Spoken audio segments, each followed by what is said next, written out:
please join the board in the pledge to the flag. Pledge allegiance to the flag of the United States of America, and to the republic for which it stands, one nation, under God, indivisible, with liberty and justice for all. Okay. Thank you. Mr. Canty, please. Thank you, Mr. Chairman. Tonight's meeting of the Plymouth Select Board is taking place in a hybrid format pursuant to modifications made to the open meeting law by the legislature of the Commonwealth. We have members of the Select Board joining us physically here at the Great Hall here at Town Hall. We have a member of the Select Board that will be joining us virtually over the Zoom webinar platform. Members of the public that wish to attend this meeting may do so at the Great Hall here at Town Hall, or may do so by joining us over Zoom at the webinar link that is included on the agenda that is posted on the town website. Members of the public that wish to attend in either format may participate in public comment as long as they make themselves recognized. And you can also observe the meeting on Comcast Channel 9 or Verizon Channel 47. I would also point out, per Massachusetts general law, any person may make a video or audio recording of an open session of a meeting of the Select Board after notifying the chair, subject to reasonable requirements of the chair, so as not to interfere with the conduct of the meeting. At the beginning of the meeting, the chair shall inform other attendees of any recordings that are taking place, and we are being recorded by the local scene formerly known as PAC TV. Thank you, Mr. Canty. First order of business is annual all-alcohol restaurant license, LLC doing business as Selena, 170 Water Street, Daniel Casanelli, manager. In accordance with Chapter 138 of the Massachusetts General Laws as amended, notice is hereby given that a public hearing will be held at the Plymouth Town Hall, 26 Court Street, on Tuesday, July 9th, 2024, at 6 p.m. to consider the application for an annual all-alcohol restaurant license from CNS LLC, doing business as Selena, 170 Water Street, Daniel Casanelli, manager. Description of the premises is as follows: two-story freestanding restaurant containing 5,900 square feet, entry, host area, first floor, dining area, bar area, second floor, dining, bar area, second floor deck, outside enclosed dining, bar area, kitchen, and 2 bathrooms. 5 points of entrance and egress. There's someone here representing Mr. Casanelli. Welcome. You can come up to the podium and just identify yourself for the record and make sure the green light's on the microphone in case somebody has questions. What we're basically doing, and I think you all know that, is transferring the license from the previous owner and giving them the okay to go in if we so choose. So, that being said, I'll bring it back for just in case there's questions. Anyone wishing to speak in favor of this application? Anyone online, Chris? No. Anyone wishing in favor? Please come on up. Identify yourself for the record.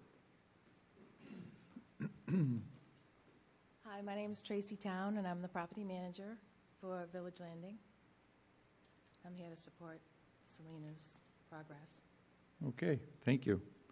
Anyone else wishing to speak in favor of the application? Anyone wishing to speak in opposition of this application? Chris?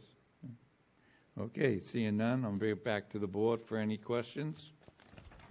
I have one question. Mr. Bletzer. This is a new license. This is not a transfer, Correct, yeah. I Which was is here why- about a month and a half ago, I think it was, right? which is why it's taken a little longer than you wanted. Yep. So, okay, good. Hopefully, we can get that soon for you. So, thanks. Sounds good. Questions or motion by the board?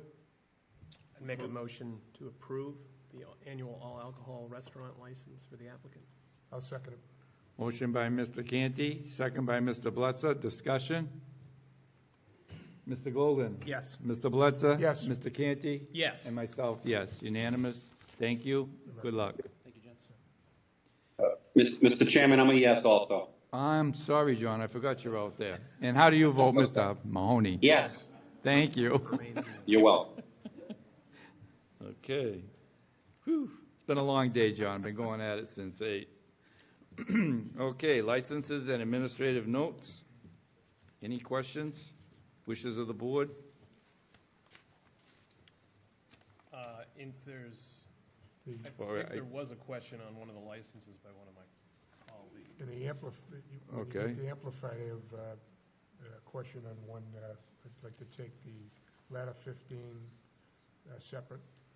Okay, If there's no questions from any of my colleagues on the other licenses, I would make a motion to approve the other licenses, one-day wine and malt, one-day all alcohol, outdoor amplified music, and change of manager licenses as a group. Second. discussion? Mr. Golden? Yes. Mr. Bledsoe? Yes, Mr. Canty? Yes. Mr. Mahoney? Yes. And myself, yes, unanimous. Now we'll go back to Ladder 15 LLC, Sukasa. is there anybody here from Sukasa? I have some questions, I had some questions for them, and I just want to bring it to the board's attention that, first of all, I don't want to be the outdoor dining police, so, and I got some emails last year, and I'm getting them again this year for the same business, Sukasa. They have a plan that was accepted by us, and the plan shows that the parklets, you all have that in front of you, as well as tables along the parklets.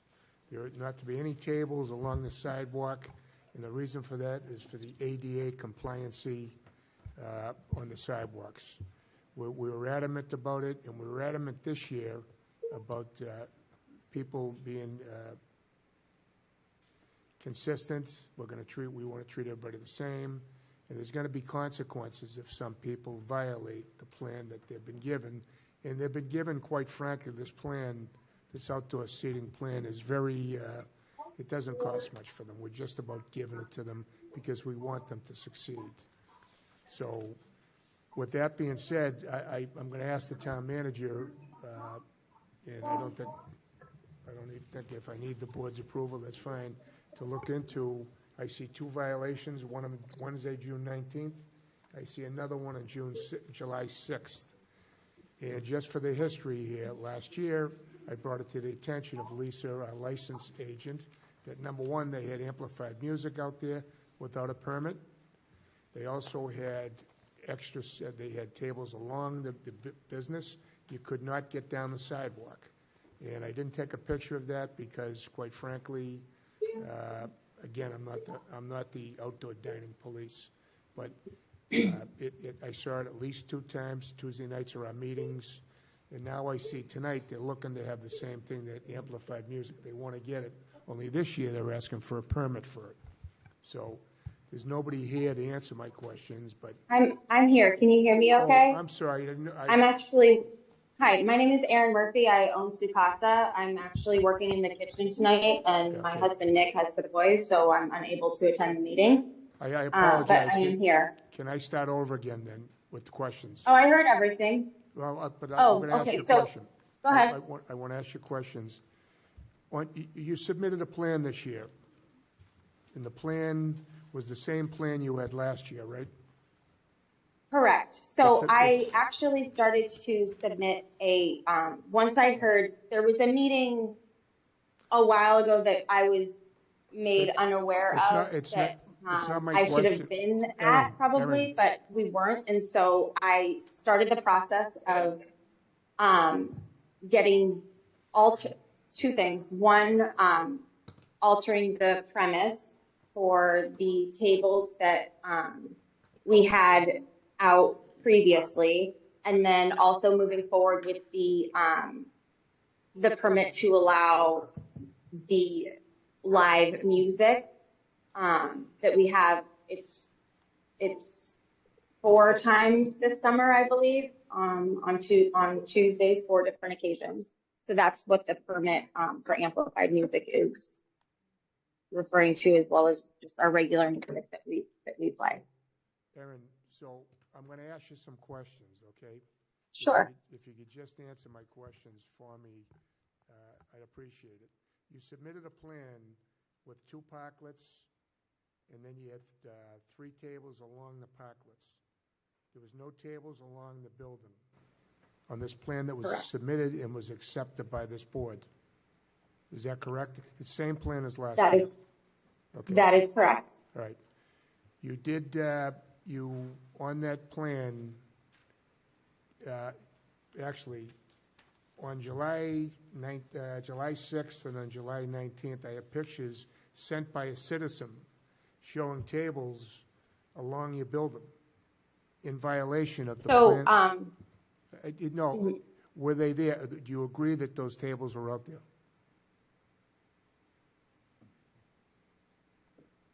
I'm sorry, the last part cut out. On 2 different dates, I had a citizen send me pictures, and I have them right here.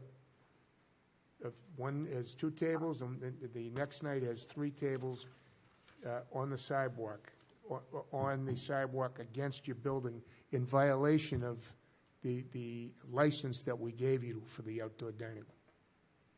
Right, so, So that's a yes. I would like to say that, we have only done that twice. Like right now, we're open. We don't have the tables out there. I think we're the only business downtown that doesn't have AC. So those were just brought out because I had started the process to alter the liquor license and the original plan that I submitted to get those tables approved. And this is my fault. I thought that it was a miscommunication that because we started this process, it was okay. I was here on the 19th and Nick was here on the 6th, and I specifically remember he called me and said, "Are you sure?" We just had 2 parties leave because it's so hot. I'm going to put 2 tables out, and I said, "I'm 99% sure that because we started the process, it's okay." So that's on me, and I apologize for that. There was Well, let me no. ask you, did I you mean, ask- I really do hope you know that I'm really am trying to do the right thing. I'm trying to go through the right steps and get the correct permits. And we are currently working on our private deck in the back. And so the reason that I was told, just so I didn't have to alter my liquor license multiple times, I was trying to just do it in one fell swoop. But once the inspection or building department, forget what we call it now. Once that kind of goes through, like, you will soon see the submission for those, and hopefully we can get that approved. But we actually won't even need those tables on the sidewalk. So Erin, that's kind of where we're at with that. Okay. Yes. So you agree you're in violation, and you didn't ask anybody if it was okay to do it, you just did it. So let's go back to last year. Last year, did you have outside entertainment? Did you have Again, outside we entertainment? have the I know they phase were on every Tuesdays, Tuesday, I and saw it twice. I'm sorry? Did you have outside entertainment last year? We actually had indoor entertainment, and because we have no AC, we moved them outside a few times.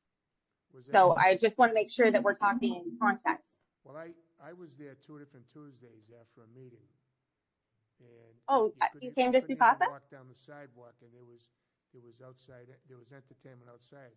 Did you have a permit for that? Did you have a license for that?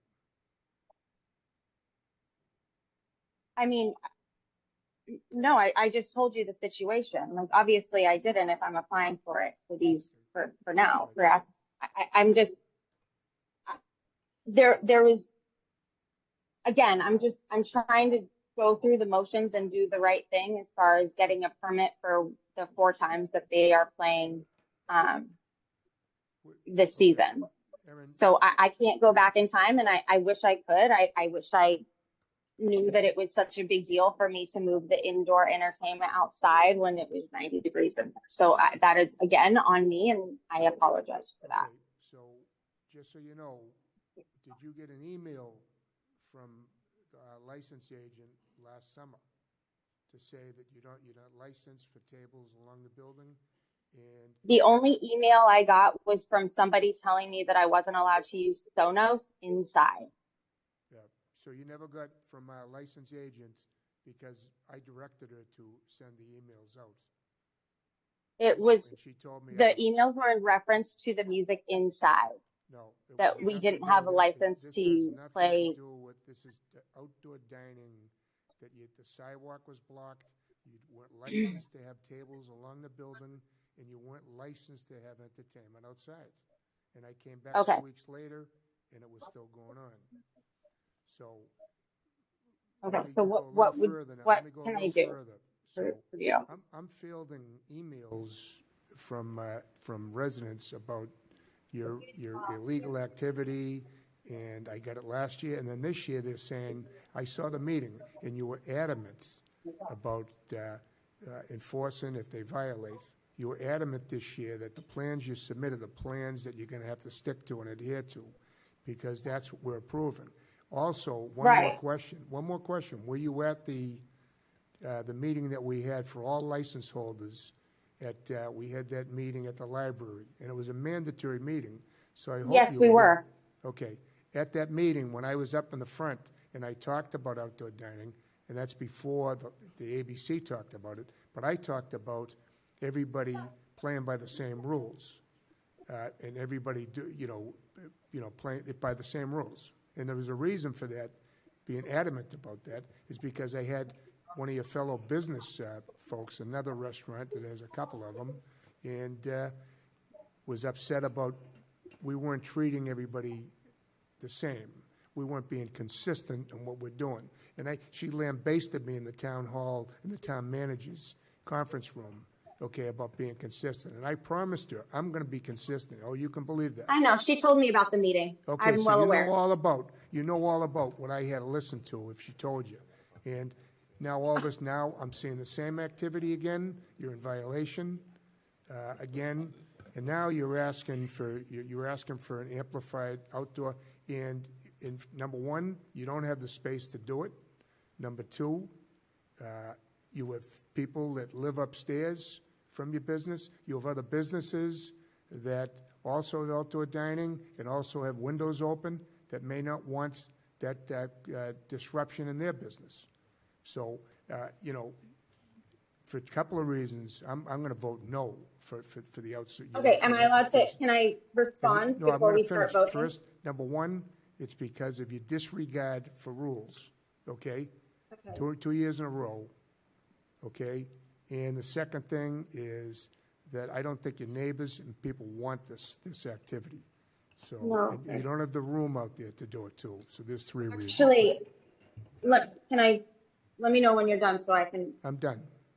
correct you in that.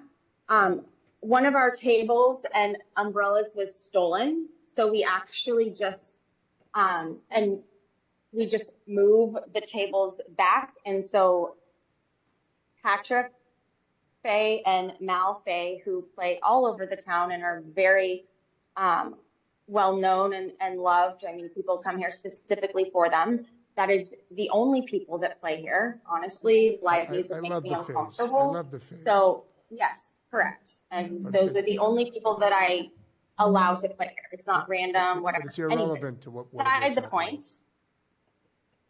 the space that they stand in, it's not the band. It's just brother and sister, one guitar, and they stand in the space where the table was. So it's not adding extra space. There's no, it's not moving again, like more into the sidewalk, that sort of thing. Just wanted to clarify that. That's the end of my You know, question. again, So I'm sorry. it's the end of my question. So, if anybody else has questions? So did you want me to stop talking? Is that No, what you're you can saying? talk, but- I just wanted to make sure that you were aware of kind of what the setup was. I and saw that, it. I saw the you know, setup. I do wish that we could, oh, have you dined here before? I saw the setup Okay. last year Folks. twice. She has the floor, Mr. Blitzer, and She let's asked- wrap she asked this a up. question. I I think, answered the question. we're just going, this isn't a trial. Yeah, So, it feels like we it a little heard bit. I Mr. just wanted to Bledsoe. clarify a couple things that were said before we No started problem. voting. Is that not okay, or? What's that, ma'am? I said I just wanted to clarify a few things before You people may. started I'll give voting. you another minute. Is that enough? Just- I'm sorry? Is a minute good to wrap it up? Sure, I can Okay, wrap it go- up. go right I ahead just wanted then. to make sure that you were aware of the space that is being used for the music. And, you know, I wish I could go back in time to fix things. We are just trying to make it work. And again, I apologize for not going down the right path. There was no ill intention or anything like that. That is why I'm trying to do it correctly this time. And, you know, after everything that our businesses have been through over the last couple of years, I would hope that that would be kind of I hope you could have some sympathy and compassion to understand what we're doing. So, Okay, thank you. Any other, Mr. Canty? I guess my question would be for the town manager. So if it's on the agenda currently, this particular application for every other Tuesday for July and August from 5 to 9, and I understand, I understand Selectman Bletzer's concerns, and I understand the applicant's stance and opinion on what happened. And if we wanted to, they've applied for July and August. Our next meeting isn't until, as of right now, unless something comes up, July 23rd. So could we could we amend this particular application to permit it through our next meeting of July 23rd, which would give 2 weeks, and then take it up again to see if we would extend it through August per their original request? Yes, you can do that. So I would, unless anyone else has any questions, that would be, it seems like my colleague does, but I would say before I turn the floor over to Mr. Golden, that would be my intention, is to make a motion to do that, sort of as a probationary period, given the violations, but it's also, given that this is the peak season for businesses like this, I would rather not over penalize if they can correct the behavior going forward. This could be a teachable moment, and we could perhaps move forward in a more amicable way. Is that a motion? I'll defer to Mr. Golden, but Okay, Mr. Golden? Thank you, Mr. Chairman and Mr. Vice Chairman. Aaron, thank you for being here tonight. Having worked in the restaurant industry for many years myself, I can appreciate that you being in the kitchen right now is probably just as hectic as having to be a part of this meeting. I have a couple of I love questions. tacos, but I didn't sign up to make them. I have a couple of questions. First, Sure. I guess I'm not understanding where the entertainment will be. You said that one of your tables and umbrellas has been stolen.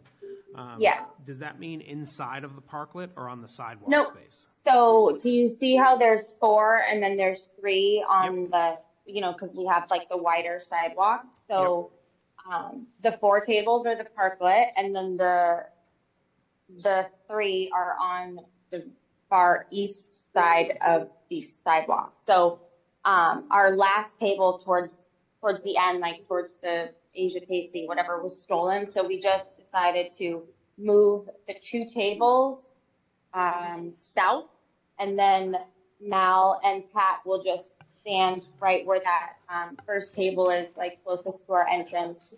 And he just plays his guitar and she sits on her stool, sings for a little bit. So like close to the tree that's outside your business, right? Correct. Yep. Okay. I guess my other question would be for the town manager. Do any other businesses have sidewalk entertainment as part of their licenses? That's a good question. I think there's only 4 of us total doing outdoor dining this year. Yeah, I know can't think of Uber any has other- their person inside, On and Court I'm not Street- sure about. On Court Street, no, I know I that think Vitamin Proof C as well. has outdoor amplified music. Sure, but That's the only one that's on their private patio, correct? That's right. I checked today, the answer is no. Okay, thank you. I would make a motion at this time to amend the main motion, to permit allow the application through July 23rd, our next meeting, and to take up the remainder of the request on July 23rd, which would, the remainder of the request being through the month of August. Motion by Mr. Canty. Do I have a second? I'll second it for discussion. Discussion? Yeah, I have discussion. Mr. Blitzer? I'm voting no for this, and the reason being, I'm getting calls from the waterfront, okay? Number one, talking about not signing up for something. I was in the restaurant business. I've been in the restaurant business. I'm 67 years old, since I was 13 years old. I've been in it all my life, and I know how hard the business is, and I feel for you. But this outdoor dining is to help your business. And, you know, you've taken what we've given you, and you've taken liberties with that. In last year, I had somebody email to tell you you're in violation. I was there twice. You could not get through the sidewalk, and you still continued that bad behavior, and I'm going to call that bad behavior. Now we come to this year, and I was very adamant about sticking to the plan, okay? Very adamant about it, because I'll tell you what, I didn't sign up to be the outdoor dining police. I didn't. And, you know, I'm getting emails from these folks, and it's in the amplified music. If I'm getting it from the waterfront, from a guy with a whistle and a guitar, I can imagine what I'm going to get from amplified 2 guitar players. But that's another thing. So I'm against this because they don't have the room for all this activity on the sidewalk. I feel like now There's no need for it. You got residents above you, okay, right outside where you're playing, right up there. You got other businesses in the area. There's no need for this, okay? And I'm going to ask the town manager to have a building department look into this and give you a violation, okay? Because you're in violation. I see 2 violations here. The same things you did last year, and you're still continuing this bad behavior. So I'm not voting for this. You're talking And to amend me it, like I'm Kevin, a to amend child, this. and I really No, hold do on, I not can speak. Mr. Blutzer appreciate has that. the floor. Can you just Can be you let me professional here? I'm just saying, it's, Mrs. Murphy, hold on, please. to extend this another 2 weeks, what is that gonna do? That's just extending bad Because they're behavior. scheduled for the 16th and the 23rd, so that's where I'm at with this. That's The why. answer, it's no different for me in 2 weeks or tonight, okay? So there's no, and you know what, you talk about fairness. There's a being- motion on the floor that stays with this board, You talk, not intermingling with the audience. That's once a motion's taken and seconded, it's for this Got it. board-only discussion. So Okay. that should take care of that. I had an owner of 2 businesses tell me, and not very nicely, but I understand how upset she was, because she's another restaurateur that, you know, there's a lot to the business. It's a tough business. It's not for everybody. And she was pretty upset, and all she talked about was treating everybody the same, be consistent. That's what I'm trying to do here. That's why I'm going to vote no for this. Thank you. And I hope that everybody understands the reasoning. It's not, I'm a pro-business selectman, and I've always been, I've helped businesses, but I have to help all businesses, not just one. Thank you. Mr. Golden? Thank you, Mr. Chairman. I'm deeply uncomfortable with the level of discourse that we're having here tonight. Same. I think that you know, this is a 2-year pattern of violating the plan that has been put forward to the board. What I'd like to have seen would have been the applicant come and take responsibility, apologize for previous violations, and simply leave it at that. But this back and forth is detrimental to the work that we're doing here in this town. I am worried about amplified music in that location, outdoor amplified music in that location, particularly when it could open the door to other Court Street businesses to want similar activities. So I would prefer that we had voted on this as an up or down, yes or no, for the duration of the application. I'm not sure I agree with the strategy of giving a probationary period to someone who's already who's already violated the policy and the plan that they've put forward. So those are my thoughts, and that will impact how I decide to vote. Thank you. Mr. Canty. So I share some of Mr. Golden's concerns about how the hearing has unfolded. I think it is unfortunate that the applicant couldn't be here, although I understand. I think conducting it over Zoom is the source of some of the issues because it's difficult to know when you can speak and when you shouldn't speak when you're over Zoom. So I understand that. I do think that Mr. Bletzer brings up some legitimate points in regards to violations that have already occurred. I do think the applicant brings up some valid points about the fact that now that she is aware of it, she can't go back and correct the behavior that has already transpired. I think, given the time-sensitive nature of the application, given that this is the peak season for these businesses to take in as much money as they can while there's more dollars to be taken in, that there is value in giving them a probationary period. I think that a probationary period in my line of work usually is only applied when someone's already done something wrong. And then you see, can they right the ship or not? If they can't, if we come back in 2 weeks and there are continued violations, continued complaints, if it's creating hazards for ADA compliance and handicap access throughout across the sidewalk, then that's a different story. But I would rather give the business an opportunity to correct the behavior so that they could go forward with it this year and in the future, rather than having them have to wait until next year or work something else out at the last minute. It would be a detriment not only to the business, but also to the musicians that they've already booked for these performances. And I think that there is a benefit in us, now that we've had the come to Jesus conversation with the applicant, and the applicant cannot come before us and say they are not aware of the issues that transpired again after what has happened tonight. I think an aspect of mercy may be in order, and it may be to the benefit of this board and the applicant to give the opportunity for them to right the ship. We made compromises with outdoor dining to begin with this season to try and meet businesses halfway and transition it from a largely public enterprise to a more private enterprise. I think the board is trying to be supportive of businesses in these regards. But Mr. Bletzer is right. If we don't have some type of penalty for people that don't follow the rules, then what's the point of having rules to begin with? So that's why I think the probationary period is an acceptable compromise between the two polls. That is why I will be voting in favor of the modified application, and I look forward to hopefully being able to vote for the remainder of the period on the July 23rd meeting if my motion passes. Thank you, Mr. Chair. Thank you.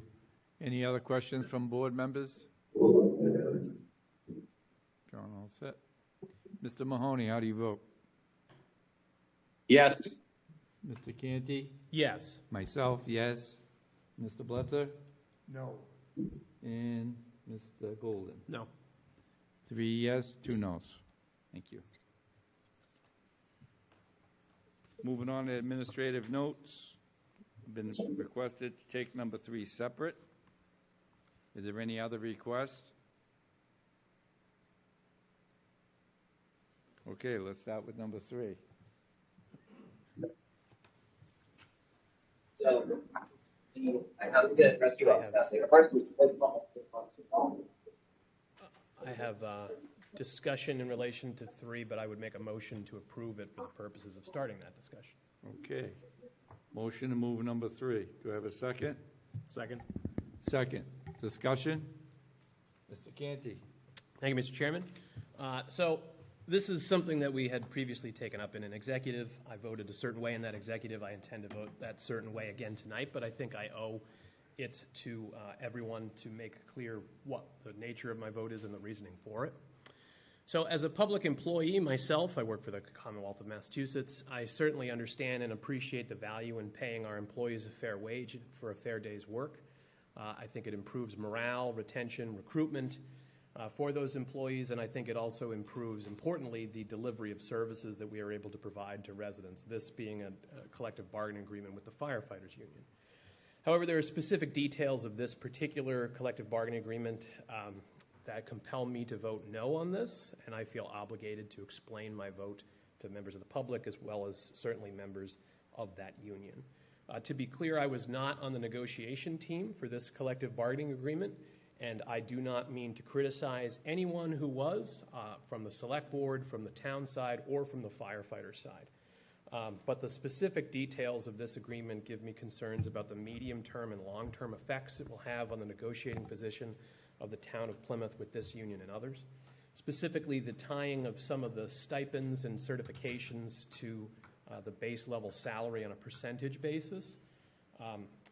The town has, in these negotiations, has a balance between money we can put towards COLAs and money that we can put towards these stipends, certifications, incentives. They're called various things with various unions. And when we are in difficult financial situations, as we currently are, sometimes we are unable to give as much in one category, so we have to shift some over to the other, and we work with the unions in regards to that.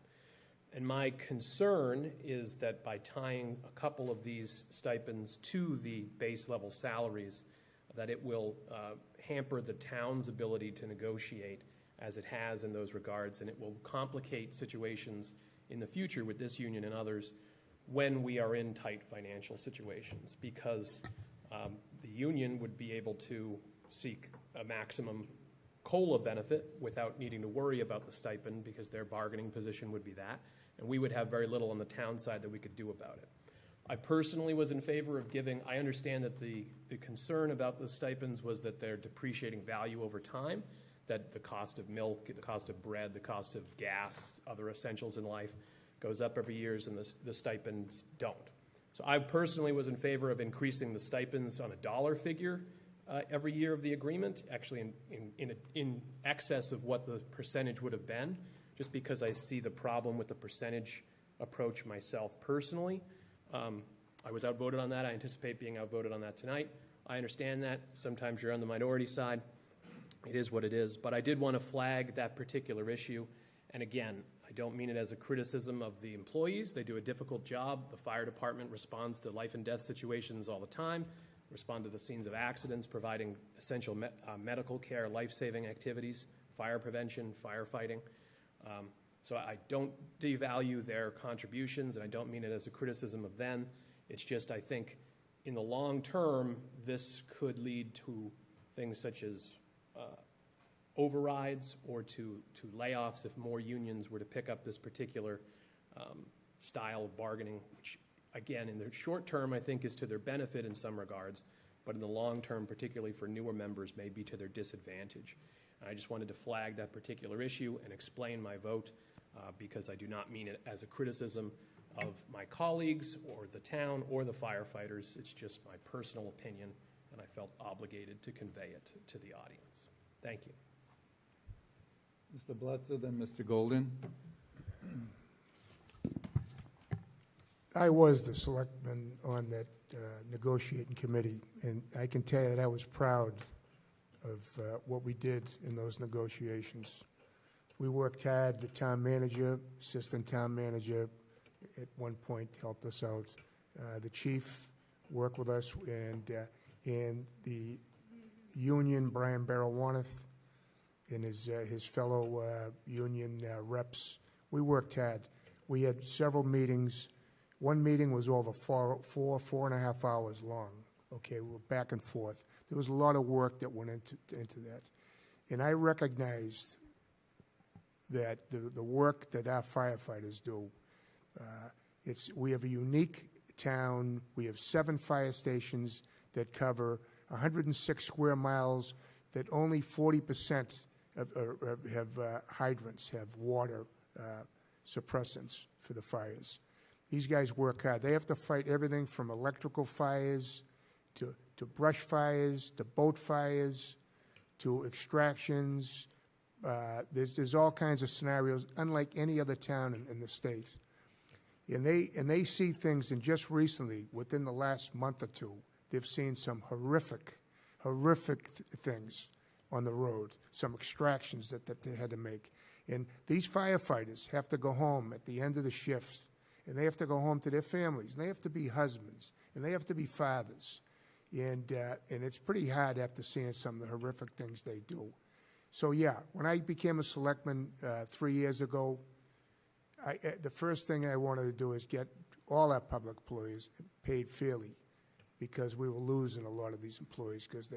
But the police and fire were the two unions that I felt were the most underpaid, and I wanted to get them good contracts, and they got the best contract that they have had in years. They got last time, and this one was similar, not quite as good, okay, but it was a good contract, and they deserve it. And I'm going to sit here and I'm going to defend that contract. And I actually brought the chairman, Dick Quintal, in the end to be like the closer, just to get this done, because I wanted to make sure, being inexperienced, that we had enough money to do this contract. And that's one of the things we talked about with the town manager. Lynn was involved, not every one of them, but and we try to do a contract that we could pay for, and I believe we can pay for. And I'm not a doom and gloom selectman. I believe that good things are going to happen in this town. We're going to increase our revenues in this town, because we're going to get some economic, commercial development that's going to bring more revenue in to pay for these contracts. Okay, so that's what I am. I'm a half full selectman, glass half full. So, and I'm positive. So, I am proud of the contract that we negotiated with these firefighters, and same with the police too. So I was part of that too. So anyway, thank you, and I'm thanking my board for voting to okay this. Thank you, Mr. Chairman. Mr. Blitzer stole much of what I had intended to say. I will say this. Our firefighters and all of our first responders are the backbone of this community. They comfort us when we're sick. They help us through some of the worst times in our lives. They're there for us when we're scared, when we're in pain, and they deserve to be well compensated for the work that they do. I fully intend to support this contract, and I believe that the negotiating team did an excellent job. And I certainly don't want to quibble over a couple of bucks over the course of the years. I think they deserve every penny of it. Any other questions or comments from the board? Seeing none, I'll cap on to that. I will note, and correct me if I'm wrong, this is the first CBA, which is collective bargaining agreement, that the fire department's actually signed in this community in the last 10 years. I think that says a lot. And I know it's a little bit early, but the teachers, which I sit on, that's one of my groups, very close. It's just a matter of some language. So I'm proud to say that the community is stepping up to the plate and taking care of the employees, as I feel they should. We're in a different environment now. And yes, money's tight, but you know what? When there's no more money, there's no more money. And if it means a layoff, and they all know that, then that's the road we get on when you get there. Because I've been around here a little bit, and I heard these stories 20 years ago, or 18 years ago. And, you know, it's like, well, on this day, Plymouth's going to fall off the map. On this day, we're going to do that. So the employees in the past, the one that have been here a while, have always been, 0, 1, 0. That catches up with you after 10 or 15 years as an employee. Milk goes up, gas goes up, I don't have to tell you, everything's gone up. A lot of these people live in this community, and a lot of our firefighters have second jobs. So whether it's, and I'm not going to single them out as my favorites, they're for Betty. No, it's a joke. But we have the police department, we have the fire department, and we have DPW. The same thing goes on in every department. So, I mean, I didn't see anything in there that was going to break the town. But you know what? Let this be a message to the community. The community is just as much at fault if we are in hard times as if they had planned for this day when we lost $10 million in the power plant. And I can tell you, We all knew it, because I was here then. Then I had 10 years off. So, that being said, we need to get the economic development train going, and I've asked Mr. Golden on the side to assist the board with that and take the lead with the planning board and whoever else he feels, staff and Derek and Silvio, to start the meetings, to get it going, to plan for a future. Because we can sit here all day and say, well, we only got this, we don't have that. Let's get going, let's get moving. I'm going to be honest with you, my plate's full right now. I've been going at this job since 8 this morning in this building and the one down the street. All town business all day long. So, that being said, anything else to say? I'm proud of fire department. I'm proud of the money we're taking care of those buildings. And I'm going to say, John, I'm proud of this building, even though I didn't agree with you when you did it.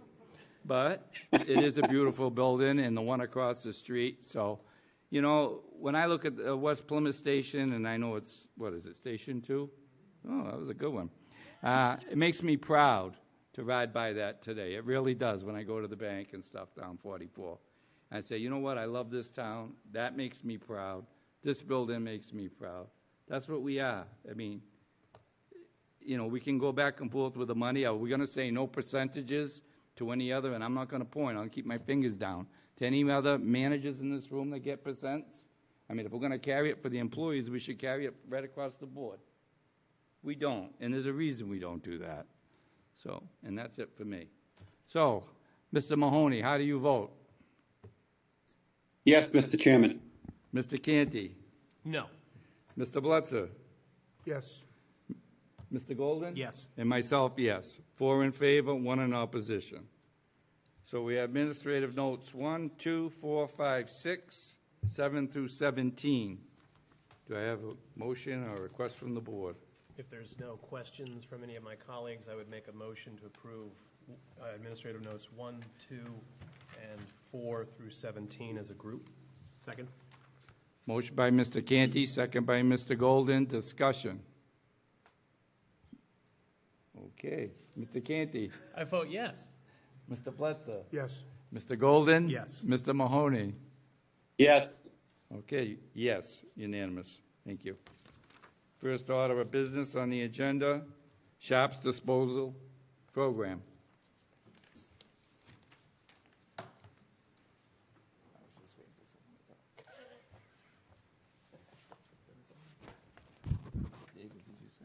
Good evening. Well, and thank you for having us. I'm here with the esteemed chief that you were just referring to. Chief Foley and I are pleased to present a Sharps proposal to the board and to the public. We wanted to make sure that you got a good sense. I know you got a packet, but we have a little PowerPoint just to illustrate some quick positions on what this looks like.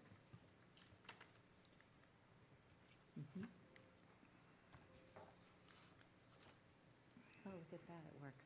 Excellent. So again, this is a project that both the fire department and HHS kind of took on and looked at and said, how can we make this program workable for our community, and how can we make sure that it's a safe program for our community? And that is our joint presentation. So, oops, this is very sensitive. So why we're here, we wanted to give you a little sense of how the previous program was not working. You see some pictures up there that are a little disturbing, I hope, the challenges and concerns with the previous Sharps disposal program. Previously, and Chief can talk probably more about this in detail with any questions you have, but essentially there was a kiosk outside of the fire department, just not really manned because it was outside 24/7, and while there was a very positive intention when it was done that way for people to allow an anonymous disposal, and we respect and appreciate that at the time. But unfortunately, what happened is other businesses from other towns random people, and again, Chief can speak more in detail, but it became a dumping ground, quite honestly, for all kinds of medical waste, not just sharps, as you can see. And those are two of, hundreds of really disturbing pictures. It really posed a threat to our fire department personnel, who then had to take these waste pieces and try to put them into the machine, which we do have 2 machines, Chief. And there was, a needle stick at one point. It just was super unsafe for their personnel to handle this type of material. We got together and talked about ways in which we could effectively have a SHARPS program still in Plymouth, but it be much safer for both residents and personnel. And so we came up with a program where we would hire a company that does this for a living, that knows safety, that understands how to take care of materials such as this. So there would be a Sharps disposal kiosk provided by this company, which is well known in the area. They service the BAMSI right now Sharps program, so they are familiar with Plymouth and our residents. They're in compliance with sanitary codes, et cetera. They handle all the disposal. They handle picking up. So essentially once a week, this kiosk, which is quite small actually and compact, would be in the Public Health Division's office. So there would be some eyes on. If someone came in and didn't have a Sharps container and needed one, Public Health could simply hand them one for their convenience.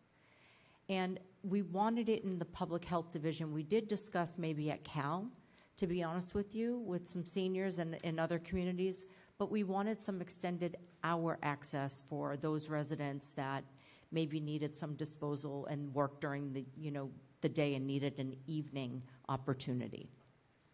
It's Plymouth residents only, and seeking to dispose of individual, family, and pet use Sharps. No medical waste, no pills, no loose Sharps permitted.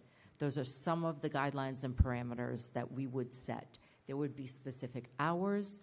We wanted a little more mandated so that it cuts out the unsafe material that's coming in. Chief, did you want to add anything? Okay, thank you.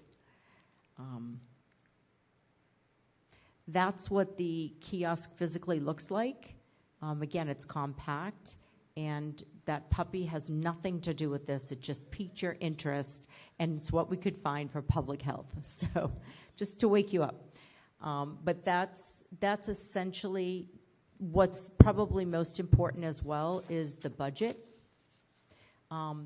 Because there was already an existing budget in the fire department budget previously and moving forward, that is used right now to maintain the machines when the fire department was doing this program. There will be no extra cost to the town. It does satisfy the budgetary costs of this company. In addition, we would also offer through this company, just like we do Take Back Drug Days in the town or hazardous waste days, there would be 2 days a year, at least, in 2 different locations where we would offer that same opportunity for Sharps for our residents. Okay. I think that is a general synopsis of the program, but of course we are more than happy to take questions. Any questions from board members? Mr. Canty? Thank you. So I have a couple of questions, or a few questions. So first and foremost, I see there's going to be, well, first and foremost would be the change of venue from outside the station, which I would imagine a negative of that was it was unmanned. A positive potential of that would be that more people are putting Sharps in there than throwing them around the community, right? Do we know of other communities in the area that have done similar setup where it's inside of a town facility manned, and how that has impacted their sharps being in the community as opposed to being properly disposed of? Are we confident that people will throw these out in the way we want them, at least in the acceptable numbers? I think that's a great question, and it does come back to the original reason why we started the program, is Right. that we wanted to try to remove as many shops from the community as possible so that we didn't have them in public areas where somebody could get hurt, harmed, what have you. However, that it really actually caused the backfire and it created a greater risk. I think that, the risk-benefit, this is a better program. Okay. Because as you can see from those pictures, and those are pictures that could be sent out publicly. There was a lot of other pictures that, were pretty disgusting beyond even that. And a lot of the waste that we would take in through that kiosk would end up being waste that we couldn't process, we couldn't do anything with it, and now we had to come up with different ways to get rid of it as well. Sure. The other communities do have similar programs. There's actually Sandwich Fire has a program. They have a machine like we do, but they have to schedule time to come down and drop off, and they have to physically take it and bring it to the machine. Nobody in the fire department touches it. And so it's a little bit of a different setup. I feel as though that is a greater barrier than creating a kiosk where somebody can walk in, hey, I have my sharps container. As long as they have the sharps container and everything is in it, then we're fine. That is satisfied. They can come in, drop it off, and leave without anybody really interrogating them at all. Okay. And it says in the materials that it would be, that a sharps container would be provided by Plymouth Fire Department and Public Health Division? If they come in with loose? Yeah, so that's part of our current program. Okay. Part of the funding source that we have does provide for sharps containers that we can provide the individual to put loose sharps into, and then also provide a couple of containers for them to take home so that moving forward, they have the proper container. Okay. And I guess lastly, I noticed there's a requirement that they be Plymouth residents. So I guess one of my concerns with that, I understand that with limited resources, stuff like that, it's, you want to have prep, you want to make sure Plymouth residents can get it. But if we are the destination town for a lot of people coming here for a variety of reasons, to go downtown, tourism, pass through, et cetera. If one of those persons is here with their sharps and they think they can dispose of it properly here, I'd rather, even if they're not a resident personally, have them dispose of it properly here, even if they're not a Plymouth resident, than throw it in like Morton Park or something, because they can't legally dispose of it here. So could you speak to the Plymouth resident requirement? And So there are other programs out there, such as BAMSI, that we can guide people towards, that if they do need to get rid of those sharps, I believe that they'll be able to get through that program as well. Okay. So it's really just trying to limit the resources right now to current residents. Okay. And we can look at what kind of numbers we're bringing in and reevaluate and see if we have, if we have to come back for additional funding to alter the program at all, we will do so. So we'll continue to monitor it, and if we see opportunities where we can expand the program, we will. Okay. I would be interested in knowing how that plays out, particularly, because I do think it would be nice if we could just, I don't know that a tremendous amount of Kingston-born Carver residents are going to be traveling here specifically to do that, but I'd rather they have the opportunity to do it while they're here than feel, I can't get rid of it the right way, so I have to get rid of it the only way that's left. And I think a lot of people that go on vacation, I know plenty of people that use injectables and what have you, and it's part of their planning. When they pack up to go on vacation, they plan to have their sharps containers and all of that, and properly dispose of it. So Sure. I don't think it's going to be that much of an issue, but again, we'll keep an eye on it. Okay, thank you, appreciate it, Chief. Any other questions from the board? No, I just have one. The people that you anticipate using this would be like diabetics that have to inject. You're not talking about heroin addicts that are going to walk up and come in under the influence of heroin with their Sharpies to bring it in. You're anticipating residents coming that have nowhere to put their needles. Yeah, I mean, I think I The think, Sharpie container sure. is, only needles fit in it. You can't, which is the reason why you need the containers. I mean, we use them at the courthouse all the time. Yeah. And I forget, I thought the fire department used to pick them up from us, or EMTs. Us and the Yeah, police also. but that's all it goes. You can't put, if somebody's you can't put a bandage in there, which is what you're getting at the police station, at the fire station.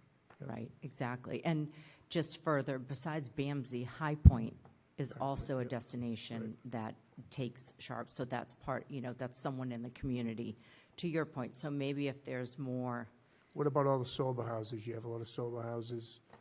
They might have people injecting legal things like insulin. right.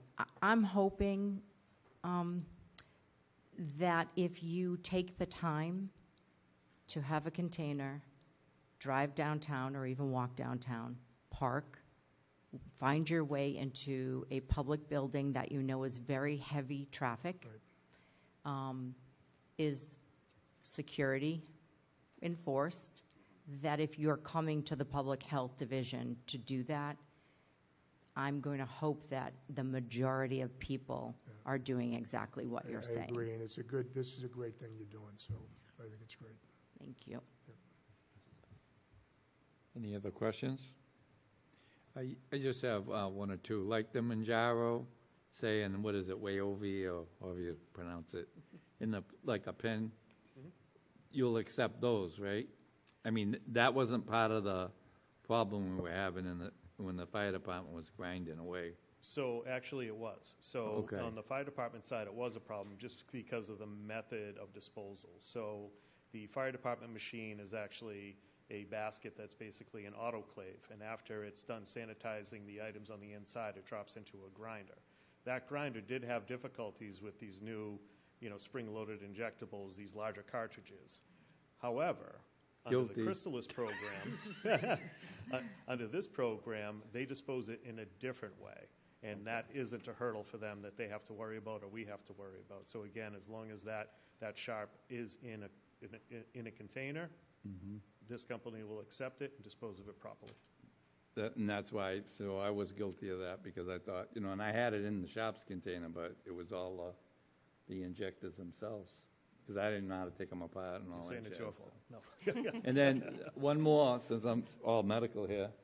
This sugar meter here, and it's got metal and all that, and it says not to dispose of improperly. So would something like this be something we put in the shops Yes. also?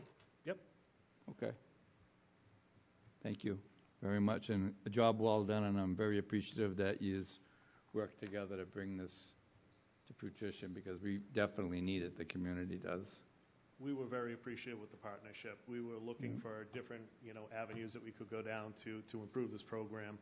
And when I approached Michelle over at HHS, it was a quickly all hands on board, and I think it's a great solution moving forward. So thank you. Great, thank you very much. Thank you so much.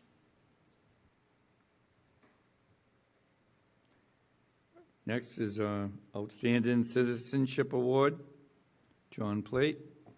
Welcome. Why don't you four come up? Thank you, Mr. Chairman. Good evening. My name is John Platt with the town's No Place for Hate Committee. Tonight, for the 7th year in a row, we are presenting our Outstanding Citizenship Award. This award recognizes students who make a difference in their community in ways that are consistent with our mission statement, which you can find on our website. The specific eligibility requirements for the award are: a recipient of the award will be a student who, in the opinion of the committee, has shown a commitment to social justice by challenging discrimination or bigotry through his or her actions, and/or who actively works to celebrate diversity or to protect the civil rights of all people in our community. Tonight, we honor two amazing young people. Our Vice Chair, Christina Bryant, will tell you about the first one. Please hold your applause until after the second presentation. Thanks, John. Our first recipient of this year's Outstanding Citizenship Award is Mackenzie Kelly. a 2024 graduate of Plymouth South High School. She was nominated by Jessica Fisher, a teacher and club advisor of Kenzie's. Ms. Fisher writes, as a member of the International Club, Kenzie was always willing to learn about different cultures. This led her to study French, Latin, and Italian, as well as travel to France and Italy. This year, Plymouth South established a Connections Club for native Portuguese-speaking students. Kenzie was immediately interested in joining, not because she knows Portuguese, but because she wanted to learn from her peers and demonstrate support for those English learners new to the Plymouth community. In Kenzie's words, I was the first non-Brazilian student to join the club and meet the students, and this caused several other non-Brazilian students to become interested and join the club, creating more interactions between these groups. Kenzie has also worked to learn more about and encourage a greater understanding of two other marginalized groups in society, the elderly and the homeless. First, Kenzie has been a 4-year member of the Interact Club and has volunteered at many programs at a local senior living facility, including holiday sing-alongs, luncheons, and senior proms. Second, Kenzie has been volunteering for 4 years to feed, gather warm clothing for, and socialize with local homeless population. As co-president of the Interact Club, this year she recruited other students to assist with the work of the Plymouth Task Force to End Homelessness. 4 times over the year, they shopped for the food, prepared and served it at the local shelter. Sometimes, Kenzie told us, we get to eat with them after they have been served and interact with guests. I think that it causes everyone in the club to feel more empathetic towards others because you never know what someone is going through, and having a meal served to them might be the best part of their day. When asked what motivates her in these activities, Kenzie explained, I like being involved in my community, helping others, and creating connections. Furthermore, seeing the work my mom has done for the school, neighborhood, and town has really meant a lot to me. She inspires me to be a good person and give back to others. Kenzie is headed off to Connecticut College this fall, their gain, our loss. The Town of Plymouth, No Place for Hate Committee, is pleased to present Mackenzie Kelly with its Outstanding Citizenship Award in recognition of her actions toward making Plymouth a better community for all. Thank you. You're welcome. You're welcome. Fellow committee member Art Deslunch will present the next award.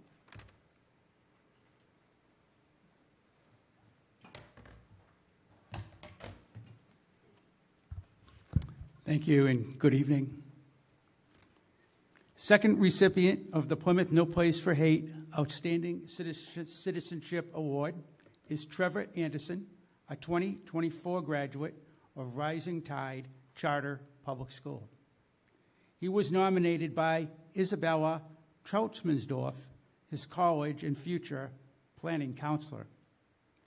Trevor has an extensive list of extracurricular activities. Among them are the Diversity, Belonging, Inclusion, Equity Student Work Group, Student Government, the Service Learning Club, the Junior Classical League, the News Club, and the Student Advisory Work Group. Ms. Troutsmanship told us, Trevor does not participate just to participate. He values service and social justice. During his junior year, Trevor created the Student Advisory Work Group. This group meets twice a week and discusses global events and social issues, not just academic matters. To make the meetings even more relevant, Trevor recruited students who have lived experiences with microaggression, stereotypes, and bias. This year, Trevor participated in Rising Tide's internship program. He interned with Positively Partners, a Boston-based HR consulting firm specializing in equity-based approaches. His work included conducting a mini audit of his school's policies related to diversity, equity, and inclusion. He conducted interviews with school administrators and teachers, performed research on DEI best practices, and created a presentation to share the results. His internship mentor, Caden Mohammed, explains, Trevor is passionate about his work and eager to find a way to help his school community be a more inclusive and welcoming space for all students, regardless of their identities and backgrounds. His Rising Tide counselor happily declares, we are proud of Trevor for the sincerity and commitment he brings to DEI and DBIE issues. We are confident he will make a positive impact on the world. When asked why he engages in DEI work, Trevor explains, sometimes people make comments or jokes that can be hurtful to a minority group, even if they have the best of intentions. Usually these people just lack the knowledge of perspective of why their comment or joke is actually hurtful. This is why DEI and DBIE are so important. It helps educate all of us about the perspective of other people and cultures. Trevor is headed to Suffolk University in the fall. I'll make one personal comment. I know from my lived experience, the opposite of inclusion, exclusion, is the root cause of many, many horrible outcomes and even tragedies. I'm always proud to recognize two people who are doing something about it. Reading from the certificate, the Town of Plymouth No Place for Hate Committee is pleased to present Trevor Anderson with its Outstanding Citizenship Award in recognition of his actions toward making Plymouth a better community for all. Thank you.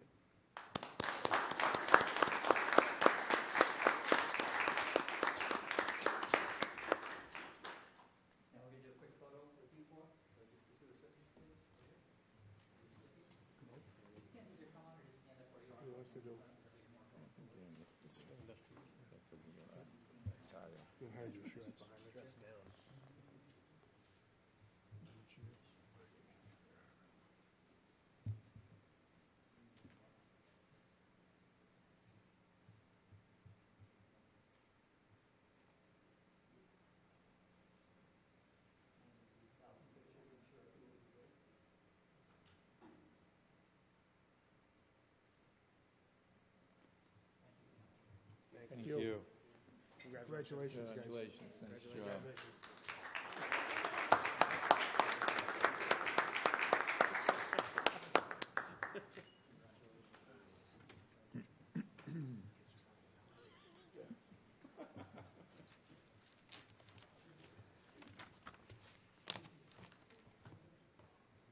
Next up, we have Building Committee appointment. Mr. Joseph Lally. Is Mr. Lally here? Would you like to come up?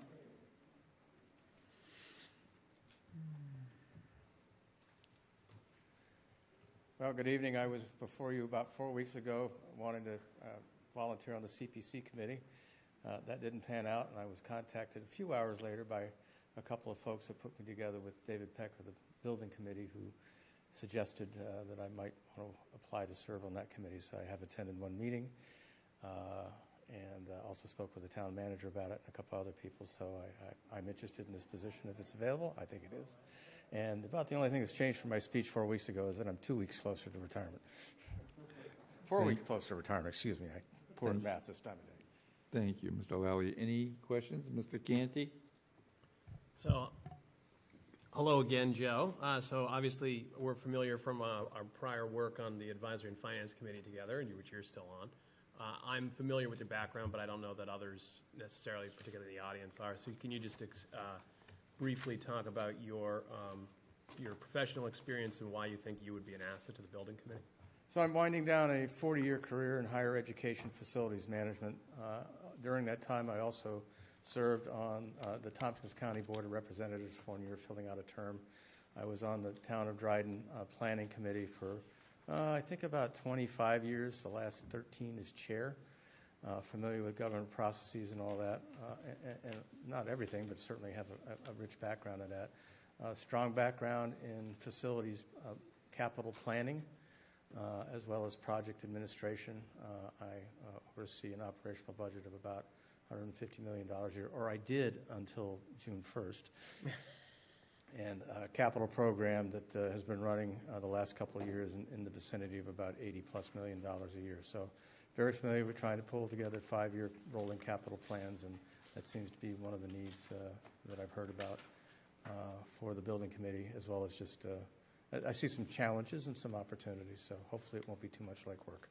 Hopefully not. Well, thank you, Joe. I appreciate that. I think it'd be a great asset to the building committee.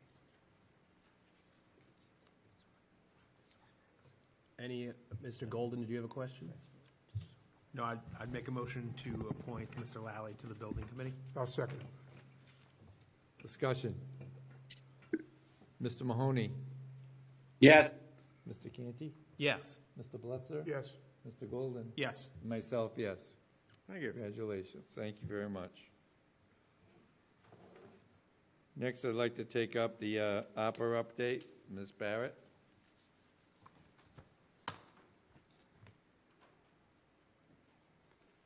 Welcome. Lynn? Thank you.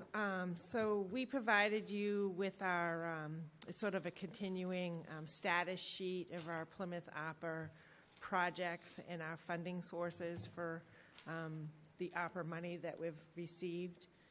So these, basically all the projects were listed that have been approved so far.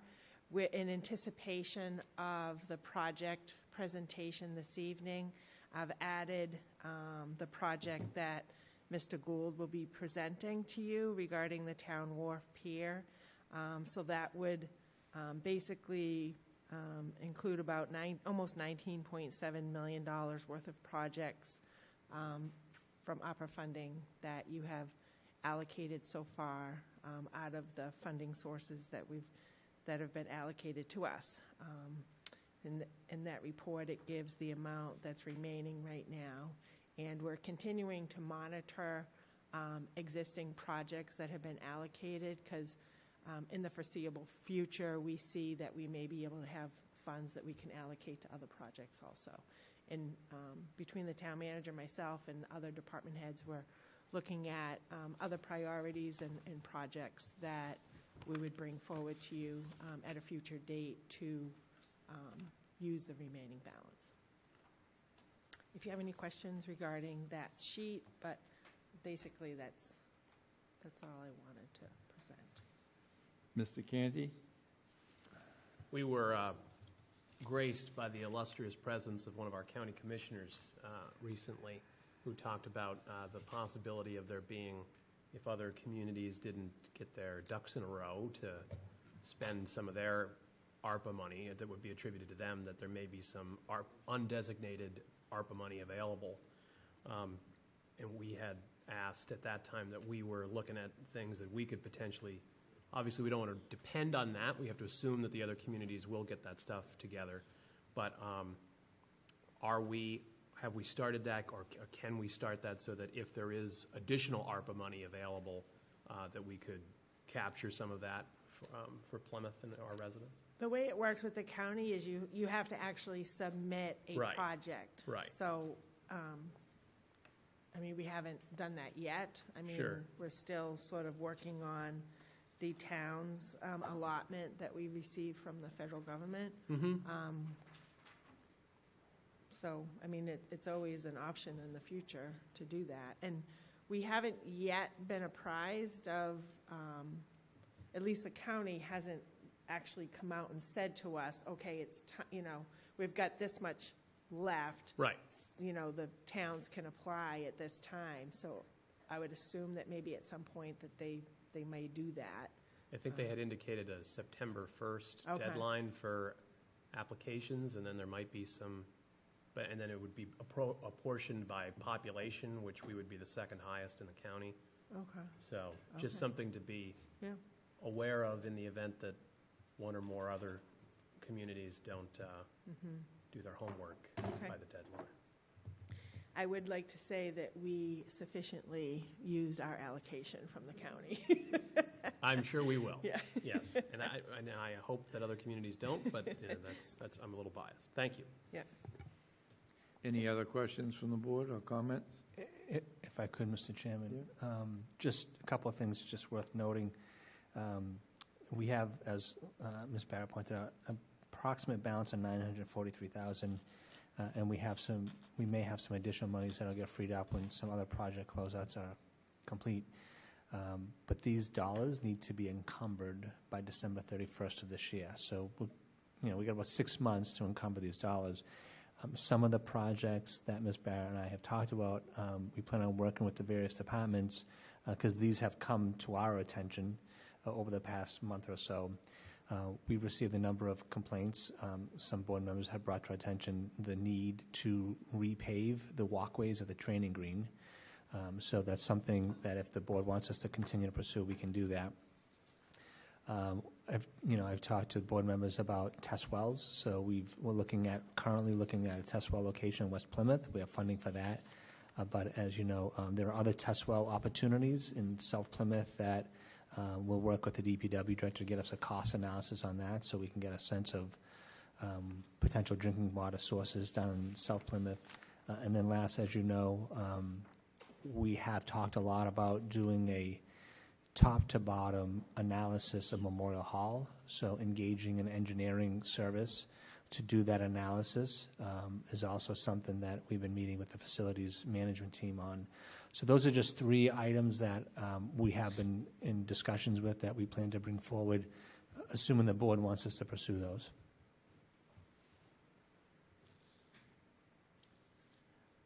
Any other questions or comments from the board?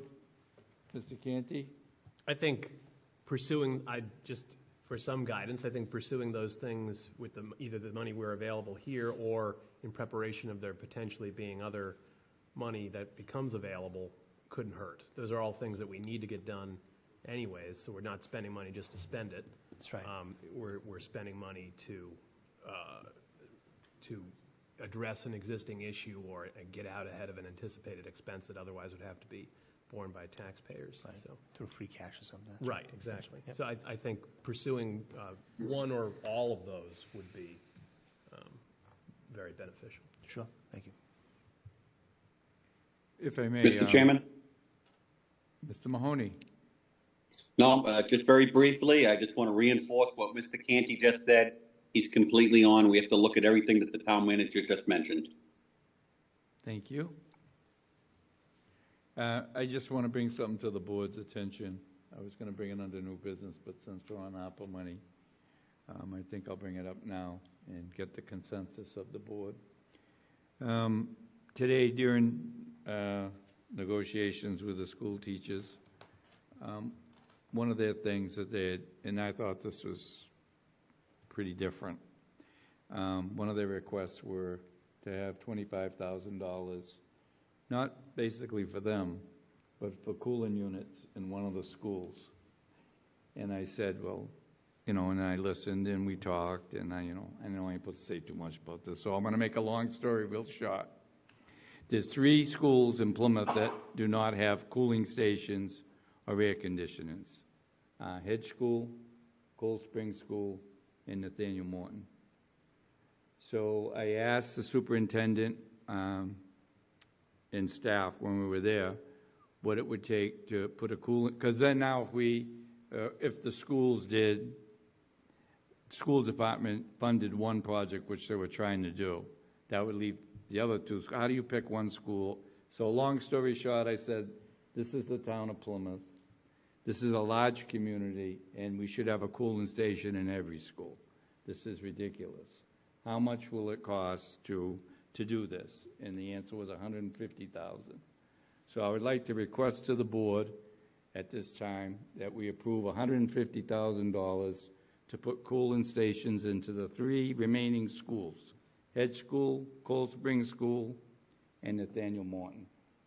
It's not an absolute fix to every classroom, but when it's 100 and in the 90s, the kids as well as the staff can learn in a good environment. So I'd like to hopefully get a motion to do that, and I'll get your thoughts why we shouldn't do it. Mr. Canty.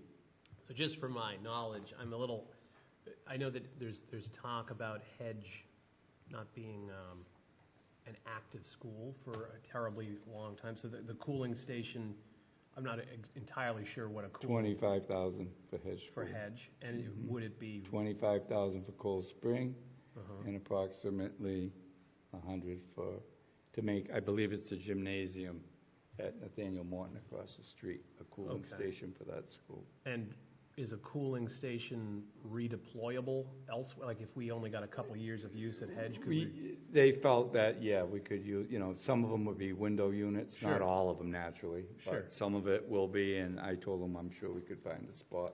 Okay. Whether it be senior centers, remember the issue Yeah. we had years ago, where you Right. can't put the air conditioner? Right. So you can, and I think it's not a bunch of air conditioners, like I say. I know the one across the street, it's either the gymnasium or the cafeteria to be a cooling station. Okay. And it went as far as to say who would be working with them, and I offered Mr. Brandisi. Okay. And I'm just, at this day and age, I mean, really? No, I understand your concerns. I just, given the potential. Oh, I short-term, understand, right. yes. And to get on that subject a little bit, but I'm saving that one for new business. I got a list like this, Okay. I'm sorry. But I didn't know this, but one of the sites that they've been looking at is Cold Spring Right. School, is taking that school down completely and going up. So if the school department decides that, that's their project. But I personally, from being in that part of town, would love that, because I think we need to keep our elementary school in our part of the town. You know what I mean? It's just like every other part of the town. West Elementary, South Elementary, Indian Brook, and come on, Everett, name them off. So I learned a lot today, but we're going to hear about another school site later under new business, but we'll save that one. So my hope is to have us okay the 150 to help the kids in the schools and administration in the school department teach the kids and have a break if it's hot, and they're really worried about it, so. And that would be 150 of ARPA funds you're envisioning? Yes. So I would make, with knowledge that this would have been something unanticipated within 48 hours of the meeting, I would make a motion that we approve $150,000 in ARPA funds for the purposes of cooling stations at those 3 delineated schools. Second. Motion by Mr. Canty, second by Mr. Golden. Discussion? Mr. Mahoney? Yes. Mr. Canty? Yes. Mr. Blitzer? Abstain. Mr. Golden? Yes. And myself, yes. 4 and yes, 1 abstain. Thank you.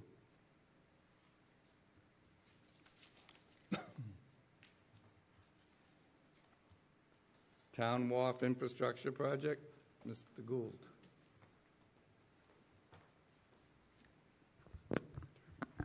Good evening.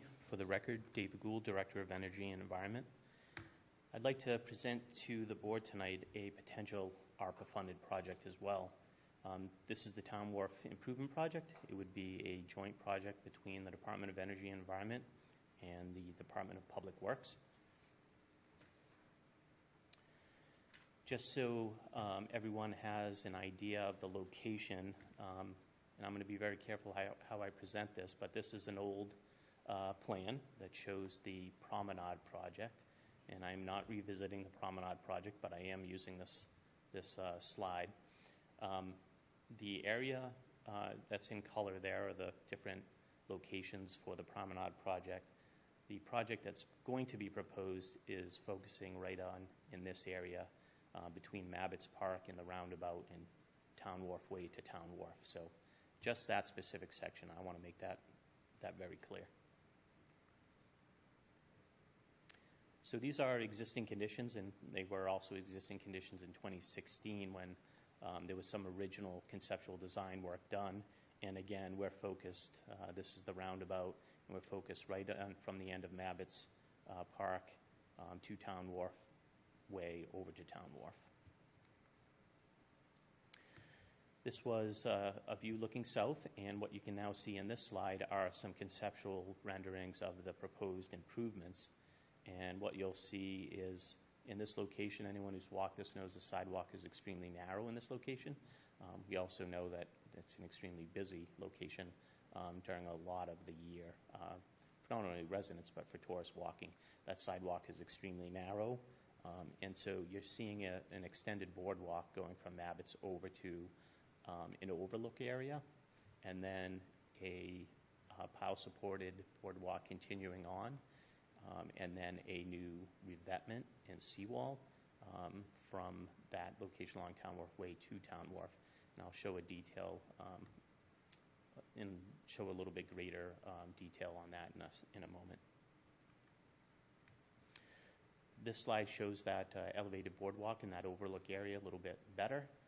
You can see essentially what's happened is the crowded sidewalk on this end and the crowded sidewalk here have been widened by the presence of the boardwalk, and then revetment from mean high water up above. There's been a seawall proposed here right at mean high water, and what that essentially does is that allows for increased land, so that can be turned into walkways, landscaping, seating benches for a very busy location. Obviously, there's also some trees in that. Anyone who's been to that area knows that's an area that cries out for some shade and cover. So that would be something very, very valuable in that location. There would be a reconfiguration of the parking. We haven't gone into any sort of final design by any means, but I think everyone knows there's a lot of need for parking down there. There's also a need for bus drop-off, for schools and children going to whale watching. And there'd also be some improvements to this gangway that has been previously designed and permitted. That would be incorporated into the plan. And so that would be a new, currently there's a pile-supported gangway here that needs to be replaced. We would do an ADA compliant gangway down to these floats. So if anyone needed to use those, that would be an ADA compliant float. That also is another option for Harbor Master dropping anyone off for EMS services to be able to bring them up to land via an ADA compliant gangway. This is that detail that I had mentioned previously. So as you all know, there is a revetment out in this location. What we would do is we would build a concrete seawall right at mean high water. The reason we always use mean high water is once you go below mean high water, you incur a completely different set of permitting requirements. And so we'll work from mean high water above, and then that land in between here can then be filled and used for walkways, seating, benches, landscaping, and everything that I had previously mentioned. So what we're discussing is engineering and permitting services based upon the previous scope and some of the conceptual work that had been done. Again, very specific about our focus area. It's from Abbott's to Town Wharf. It's not the Promenade project again. It would be a project that would be done in coordination between Energy and Environment and DPW. We would address those existing coastal structures that need work. We would do roadway and utility improvements. We'd also do some significant pedestrian improvements in the landscaping that was illustrated. So again, the scope and fee in your packet included some pricing that has been updated. We are also going to get additional pricing. The reason I use this number of 780 is that is sort of the worst case figure.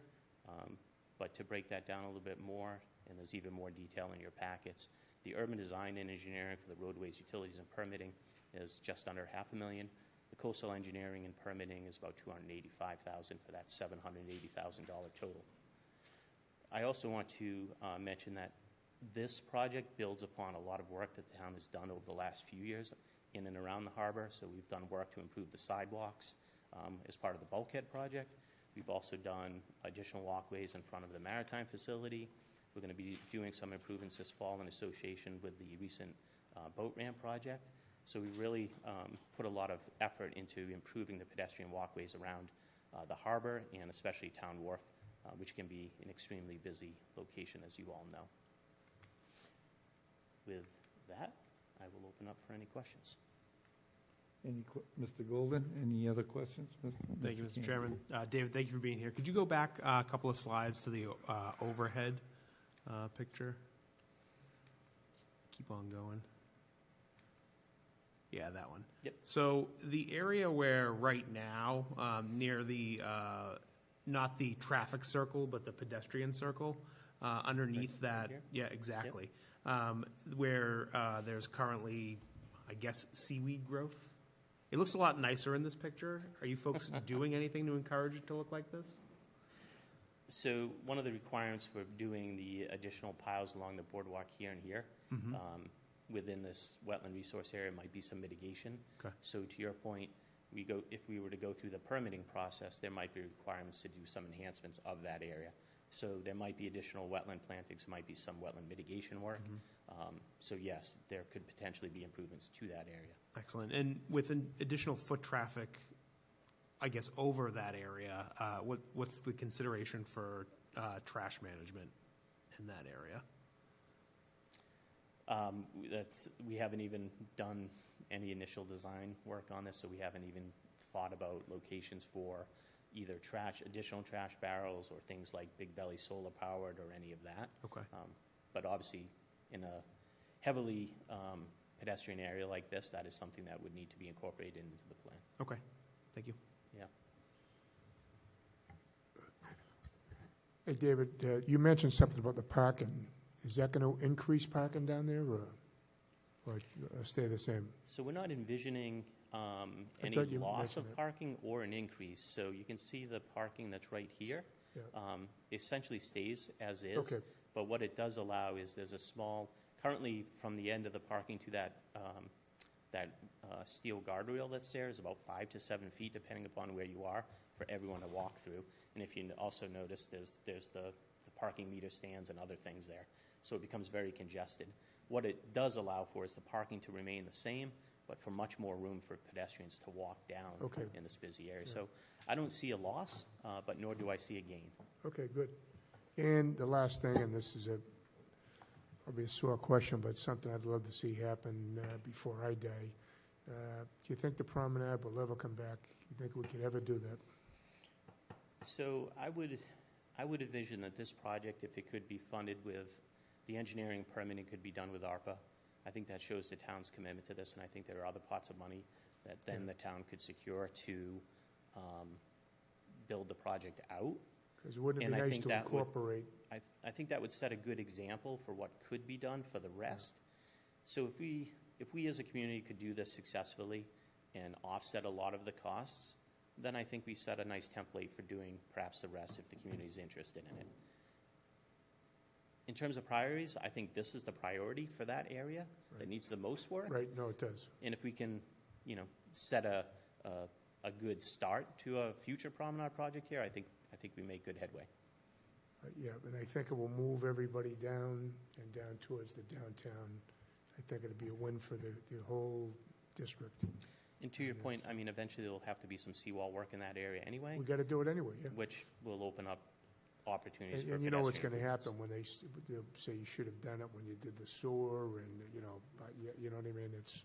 That's what's going to happen. But, if they voted on the 16 million, we would have done it. So, but that's something, that's in the history books, areas up there, so.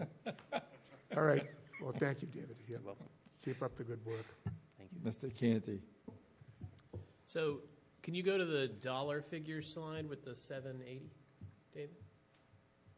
Your inner advisory and finance coming out. Oh, we might have gone back too far. Sorry about that.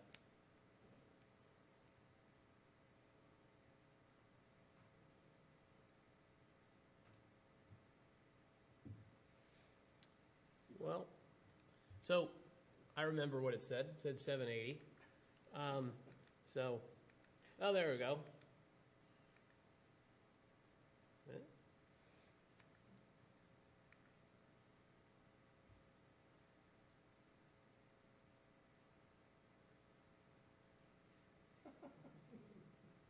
Interesting. Well, I like the PowerPoint effects. So the 780, our packet lists a total of 800. But that includes expenses of electrical sub pavement cores, miscellaneous expenses, so is that where the 780 is just the design services subtotal, not those other expenses? So we had a figure, or the town had a figure from the firms that originally started some of the conceptual work for the promenade, and to finish that work was the number that you just referred to. Okay. I went back, and I believe it was September of last year, and I asked them to do better. Okay. And they came up with a 780. Okay. I still think we can do better. So to that end, we will also be seeking another firm to provide some funding. Not so much for the coastal engineering permitting. We have a firm that gave us that number that's done a lot of the work in and around Plymouth Harbor and really knows the area well. But I do think the urban design and engineering roadways utilities permitting number can be better. Mhm. But we wanted to use that 780 as sort of the high end. Okay. I do think we can do better, but I'd rather request a little bit more than come back to you all and say, sure, we didn't have enough. No, I'm glad, because we just spent 150 of the 943, so we only have 793 and some change left. So 810 is a little outside, but if you can get it done for 780, we've got that. So- Excuse me. The 943 is separate from the 780 that's already built in. Okay. So the 780 is separate from the 943 balance. Okay. So we're not deducting 780 from the From that. 943. Yeah. Well, that's even better. But we will still we're see talking if we about. can do better than the 780, just so Fair everyone's enough. clear. Okay. Thank you. You're welcome. Mr. Mahoney, any questions or comments?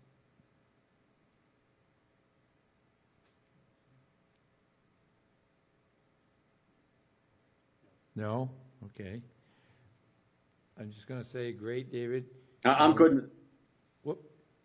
What do you say? Good. Okay. Thank you. I'm good, Mr. Chairman, thank you. All right, John, thank you. David, good job. Come back in a bit and give us an update where you're at and what's going on. I appreciate that. Absolutely. And if you can anywhere, use solar lighting.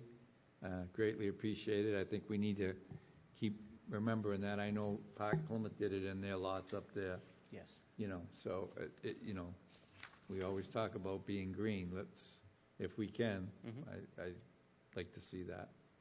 Mr. Golden? Are we looking for a motion to approve the 780? That's correct. So moved. Motion by Mr. Golden, second by Mr. Blitzer. Discussion. Mr. Mahoney? Yes. Mr. Canty? Yes. Mr. Blitzer? Yes. Mr. Golden? Yes. And myself, yes. Unanimous. Thank you. Thank you.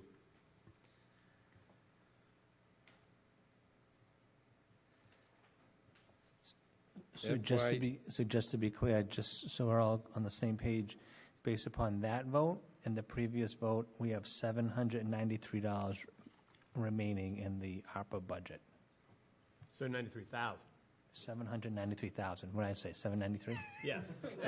That's why I was still looking at you. I was just going to say. Okay, thank you. That being said, Mr. Brandisi. Good evening, Derek Brindisi, Town Manager. So before I begin, I just wanted to reflect on David's projects. David does, I don't need to say this, but he does amazing work in this town. Between this project he just presented, as you all know, he's working with Mike Cahill, our climate resiliency planning officer, on looking at Court Street and upgrading the infrastructure on Court Street. As you know, we're investing $15 million in the Jenny Grist Mill project. So these projects, I think, will continue to go a long way to improving not only the infrastructure, but the tourism industry here in town. So I thank David for all he's done for this community. And so I know I'm a little late. So typically, at least last year, I think we did this in early June. But this is the FY24 year in review. So just to go back a little bit, every August, at least since I've been here, the Select Board has held a workshop to develop their goals and priorities. That begins with conversations with the department heads and myself and the Assistant Town Manager We collate those goals, we bring them before the select board for discussion and deliberation. You modify those goals, whether you amend them, add to them, or maybe delete them in some instances. And so at the end of that workshop, we have a collective understanding of what the town departments will work on over the course of that fiscal year. And so this is the review of how well we did or didn't do. I have to say that I had to put this presentation together. Last year, I asked Anthony Sinesi to put this presentation together on my behalf. I did myself an injustice by asking him to put this presentation together. The reason I say that is because I asked all the departments to send me their updates based upon these goals, and reviewing the body of the work that they had sent me, I will not do it justice this evening with this presentation, with the achievements and accomplishments the departments from frontline level staff all the way up to our administrators were able to achieve this year. Quite frankly, I think it was more than last year, and I'm worried about next year because we set the bar so high. I thank all of the department heads for their strong work and the assistant town manager and what they've done over the past year. And I think we have more to come in the future. I have at least 10 years worth of ideas in me, so that energy will not run out. So that being said, I'll jump into this. So this is going to work. Okay. So just to go over the rules of engagement. So the check mark means that they've been completed. This blue check mark means that it's still in progress. As you know, some of these goals, they take more than a year. And then we add this other blue plus sign because oftentimes, although we set goals and priorities, a lot of things come up during the course of the year that were probably unexpected or required us to pivot and respond to a community need. So we wanted to at least acknowledge a lot of the other work that was accomplished by the various departments throughout the course of the last 12 months. So in my comments, I can't touch on every one of these. This is 17 pages worth of goals, and I'd be here for at least 2 hours going through each and every one of them. So I'm just going to touch upon a few of them, just so everyone has an understanding of what we were able to accomplish. So, I'll just kind of go through some of these. So to expand mental health clinicians to all shifts. As you know, last year we had 2 mental health clinicians that were working with the police department, both the day shift and the night shift. Through the work of the police chief, we've been able to expand it to a 3rd mental health clinician, and now we're able to provide coverage on the weekends as well. So for that reason, we believe we've completed that goal. The body-worn cameras, so again, this has been a long-term goal for the chief. We have recently completed collective bargaining, and in those negotiations, we agreed to implement a body-worn camera program. The only thing that's remaining is to identify which type of body-worn cameras the chief will choose, and then at some point in the very near future, we plan to come back to the select board and seek a ARPA appropriation to fund at least year 1 of those cameras. And then to the crime analysis unit, this one means a lot to me. This is something the chief and I talked a lot about last year. To use data to inform our decision-making, to use statistics to maybe redeploy our resources. And so, as you know, in April town meeting, we went and sought a new position, a crime analyst, which we plan to hire in the next few months. The chiefs and his command staff are already looking at various software products that they can take the existing data they create, that they develop, and use that to analyze, say, trends in the community or various patterns for a redeployment strategy. So that one's still a work in progress, but we certainly think that'll be complete sometime soon. Moving on to the next slide, unless there are any questions on that slide. So the nuisance bylaw is an interesting one as well. This one is a proposed bylaw was brought to town meeting in October of '23. It was defeated. That's an understatement.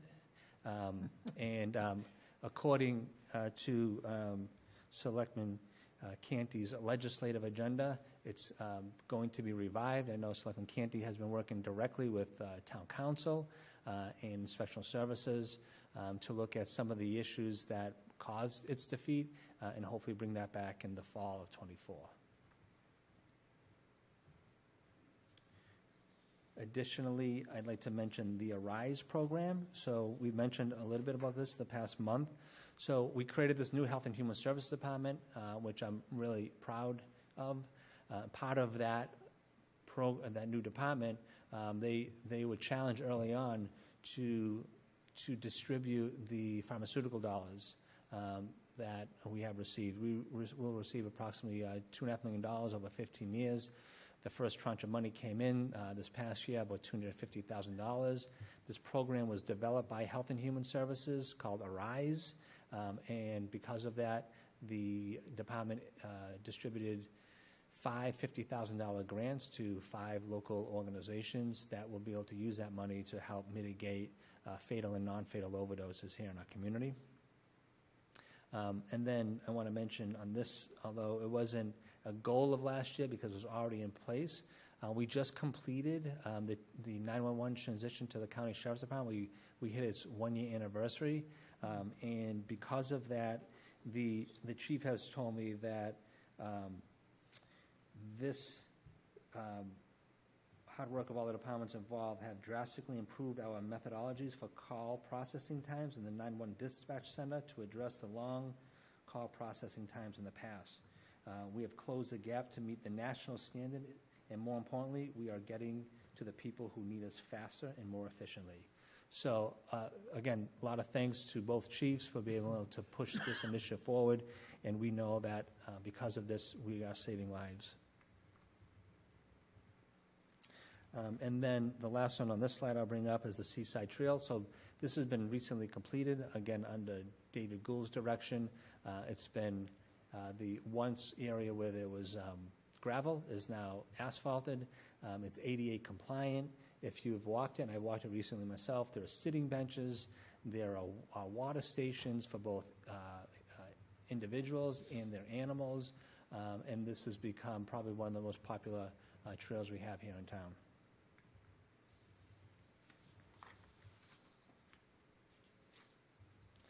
So committing to some long-term financial planning. So this past year, through town meeting and through the beginning supports of the select board, we appropriated $9 million into our pavement management fund that came from various sources of funding. So that's a misprint. It's not 15 miles of roads. It's actually 30 miles of roads. 15 miles of roads was the previous benchmark. Through our DPW director, we're able to complete 30 miles of roads this year, double what was the previous benchmark. So we hopefully will get a lot of compliments this fall as to the number of new road miles that have been paved. As you all know, the select board had advanced this and spent many months negotiating the pilot agreement. But it's important for folks who aren't aware of what this pilot agreement meant. So this was an 8-year pilot agreement, $13 million spread out over that 8 years that would be paid in lieu of taxes. A $3 million credit will be applied towards the future purchase of the 1,200 acres that Holtec currently holds. In addition to that Holtec pilot agreement, we also were able to negotiate a 9-month first right of refusal, which at the time we only had a 120-day first right of refusal. In addition to that, We also wrote into the agreement that Holtec will participate in a master planning process for those 1,200 acres. We have been assured by our Director of Planning that we will get a federal grant award for about $300,000 to pay for that master plan. So the goal of that master plan is to know exactly what we plan to do with the 1,200 acres when that land becomes available. So we want to be shovel-ready when Holtec decides to sell that land. So the next one is the creation of a land bank. I certainly would defer to folks on this board who have been intimately involved in the creation of this land bank, along with planning board members and the planning director, Lee Hartman. I do know that this proposed home rule petition is expected to go to fall town meeting to begin the creation of such land bank. The financial forecasting tool, this is something I continue to work with our finance director, Lynn Barrett, on. This is something that was once created years ago. We want to have a financial forecasting tool that we can predict well in advance what our revenues are and what our expenses will be. And if we can predict that years in advance, we'll have a better sense of how we plan to balance those budgets. And I don't want to say it, but if the need calls for it, then we can start to plan for potential overrides as well. So this is still a work in progress. We actually have a fellow working with us this summer through the DOS, Division of Local Services. They have a fellowship program, and he's going to help us develop this financial forecasting tool. And then facilities management team. So this past year, we hired a new facilities manager, Carl Anderson. He began in December. As you can imagine, he has a lot of work to do. At some point, we'll be meeting with this team to evaluate some of our long-term goals in facility management. Right now, we've been mostly engaged in the conversation around Memorial Hall because it's been neglected for decades. And so, like our fire stations that are well on their way, we don't want to wait any longer for Memorial Hall. So again, actively engaged in those conversations with our new director and the needs of some of our buildings right away. And then I'll end on this slide that the conversation around market rate lease and license agreements continues. So this past year, through the board, we negotiated land agreements that were doubled. The percentage increase doubled, went from 8% of a land lease agreement to 16 or 17% in some cases. We most recently have negotiated agreements regarding the Loftsman winch, we've increased that to 10% escalators. We've negotiated agreements with the booths on the wharf, which all have 10% escalators. In the past, those are only 3% escalators. So we're doing everything that we can when these licenses and lease agreements expire to look at the current market and trying to bring those to the current standards.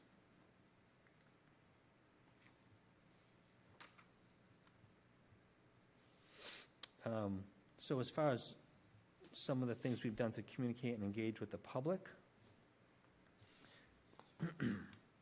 one of the big items is the water usage metrics. These new bills now include quarterly consumption history for previous year and a half. This is really important because oftentimes we get complaints about folks' water bills. Maybe they're not receiving them. Maybe they're thinking that their bills are too high. And so if we start giving them a historical view on their past water usage, they become more informed users. And so that's been extremely helpful, and we've implemented that program as well. As far as hiring a town-wide communications manager, we're still a ways away. So we started interviews a few weeks ago. We haven't made any decision. We're going to continue to interview until we can find the right person to fill that position.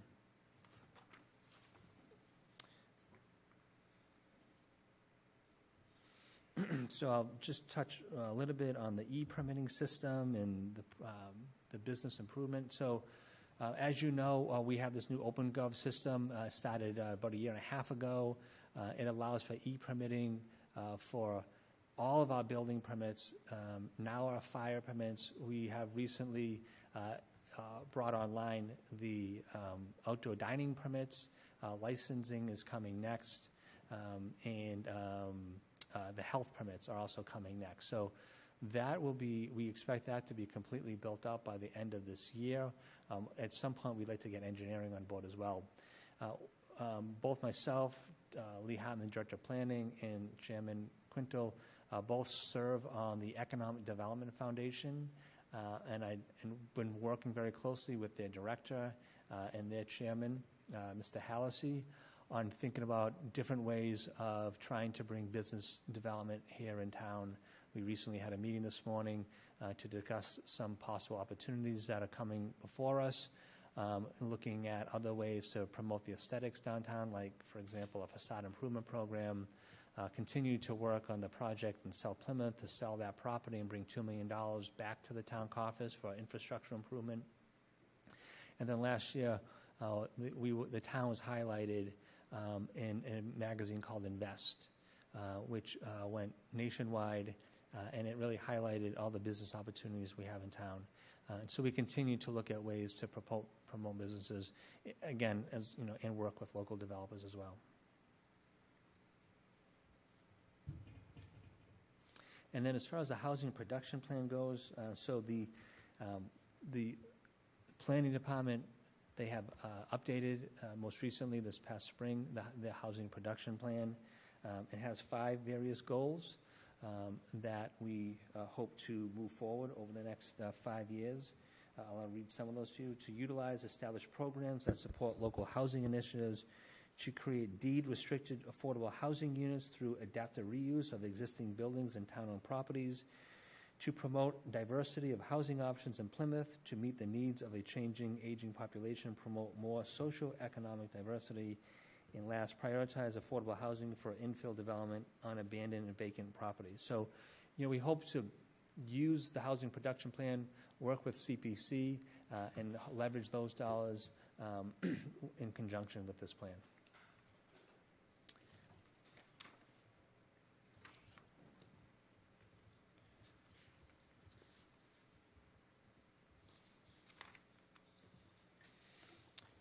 Improve town infrastructure. Let's see, where are we here? I'm losing track of these.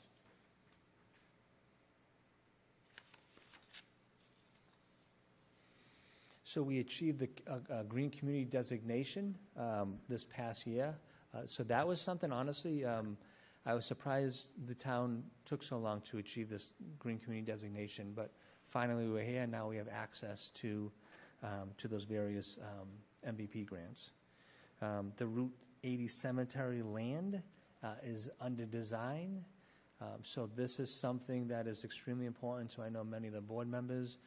We want to get this design phase completed as soon as possible so that we can go to town meeting, seek an appropriation to start the first phase of construction so that we can start to open up plots.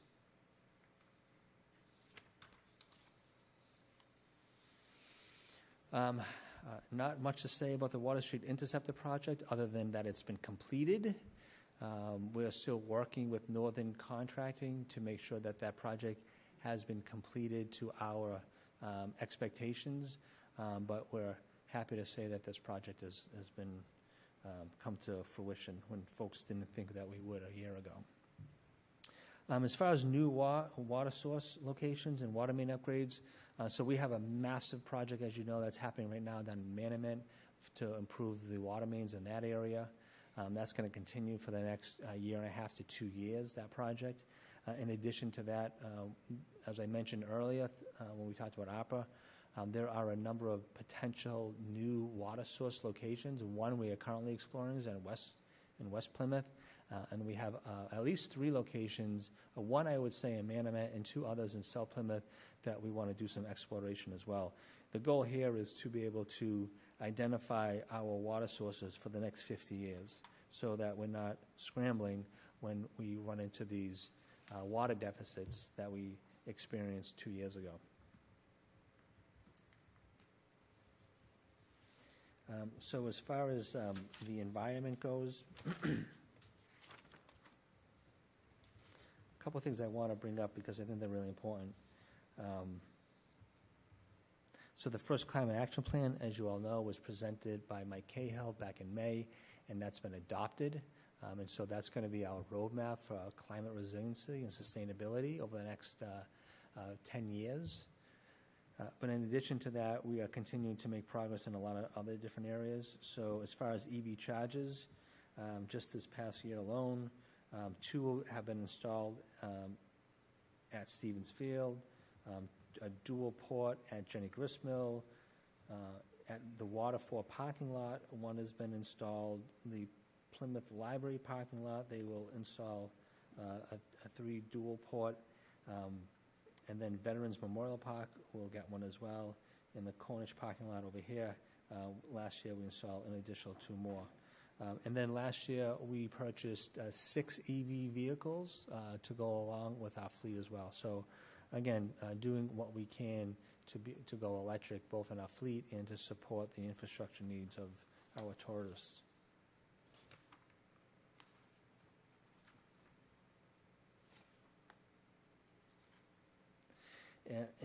So I want to talk a little about succession planning. I know that this was a big goal for the board. So we've been doing a lot on that front. A couple of things with this. First and foremost, we now have a new Deputy Director of Planning.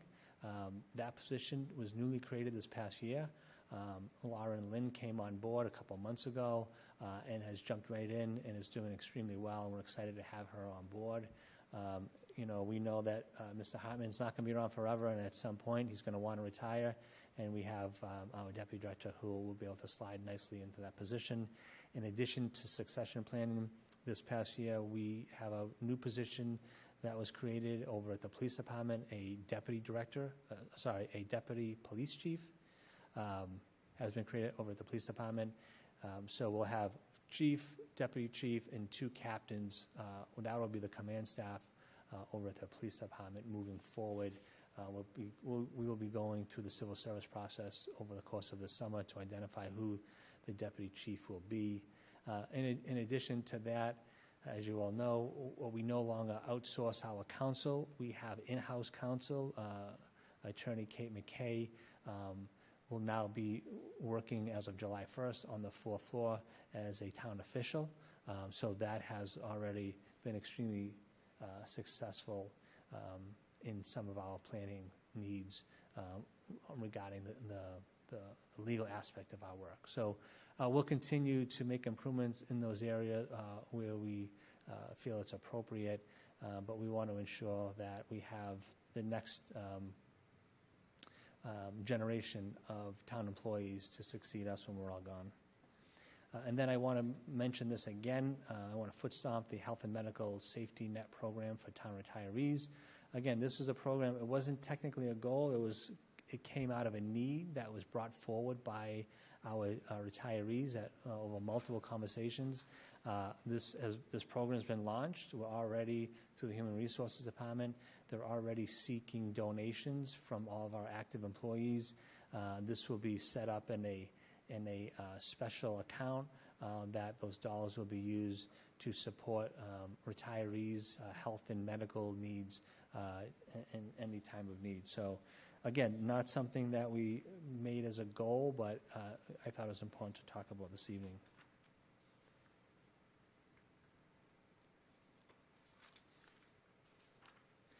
And then to wrap up my comments, actually I got 2 more slides. The improve election operations. So this comes to the town clerk's office. So a number of things they have improved upon this past year. Equipment purchase to address vote by mail envelopes efficiently. So you have to see it to believe it, but in the past when they had to distribute the ballots for the mail-in ballots, they would process 8,000 by hand. Now they actually have a machine that they can run them through. So again, saving time and energy on our staff has proved valuable. So that's a piece of equipment we've just purchased through the town clerk. We've also moved in-person early voting down to the atrium of Town Hall, so it frees up this space here. And we actually have a new election coordinator. We never had an election coordinator in the past, so we took an old position that was vacated and elevated its status to an election coordinator. So and as you all know, we have 5 elections this year. So a lot of work needed to be done on that front as far as how we manage elections. We will continue to have conversations about consolidating polling locations. So I think we have about 13 polling locations now, I believe. And so we want to get that down to a more manageable number over time. And not only will that be more manageable, but it'll save us on the financial end because we won't need as many staff and we won't need as many detail offices as well. So this is an ongoing goal, and we're going to continue to keep that on there to update all town policies and bylaws. So this past year alone, I think we updated about a dozen bylaws and town and select board policies. So we'll continue to do that. Again, it was my hope that we could have gone through all select board policies in the first 2 years. We still have more to go. For example, Harbor Master came forward just about 6 weeks ago and updated a 1983 mussel policy. That was a policy we had been enforcing for the past 30 plus years, and we've expanded that to all types of shellfish. So that's the type of antiquated laws that we need to rid ourselves of and be more contemporary. And then I just mentioned, just because it was a hot topic this past year, compliance with the MBTA communities law. Again, that was a big lift by the planning department, in particular Director Hartman, and working with a consultant that went to town meeting this past spring and passed the MBTA regulations, zoning, I should say. And so once that's approved at the state level, that'll now become our new zoning. So lots of creativity. We took credit for existing dense zoning in order to comply with that law. So again, congratulations to the planning department for that effort. And then, so this is truly my last slide. I can say that Mr. Canty and I have had one meeting with the school department to talk about a lot of different opportunities to work together. Consolidation was one of those conversations. So, whether that's consolidation of facilities management, consolidation of IT, consolidation of benefits, we'll continue, I hope, through the course of this year and future years to try to find areas of opportunity to align like types of services with the school department. And sometimes there'll be cost savings. I think more there'll be efficiencies created more than cost savings. So, but that alone is worth the endeavor. And then last, I just mentioned that because communications continues to be brought up on a regular basis with the existing charter committee, it was part of the charter commission's conversation. Once we have a communications manager on board, we will definitely have a communications plan in place, both in marketing, but really trying to get our message out there. As you know, we have a local newspaper that is continuing to write stories, and so we want to make sure that the message that is being delivered to the community is coming directly from Town Hall and doesn't have any slanted or spin on it. So as soon as we have that opportunity, we will put together a communications plan as well. And then I would say just those last two at the very end, summer camp in Forges Field, we are all interested in master planning. So develop a long-term plan and a master plan for Forges Field. We have appropriation that was set aside in April. We plan to begin that process this coming year. And then last, we know that there's not a growing need. There's a major need in this community for a full-day summer camp during the summer months. So it's something we didn't put really any energy towards this past year, but it's something that I think we want to continue to pursue in at least the next year to come. So I'll end my comments there. I want to thank the board for all of your support over this past year and setting the direction for us to follow and helping us be focused and not being a mile wide, an inch deep, which we can easily get with all of the communications that come through on a regular basis. So I'm looking forward to next year and determining what our goals will be in FY25. But again, I want to end by, thanking the assistant town manager, the department heads for all of the work that they've done. It's not easy.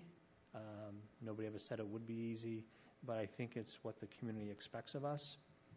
And the only promise I've ever made in my career is that we will be better next year than we were the year before, and that's progress. So pending any questions, that's all I have.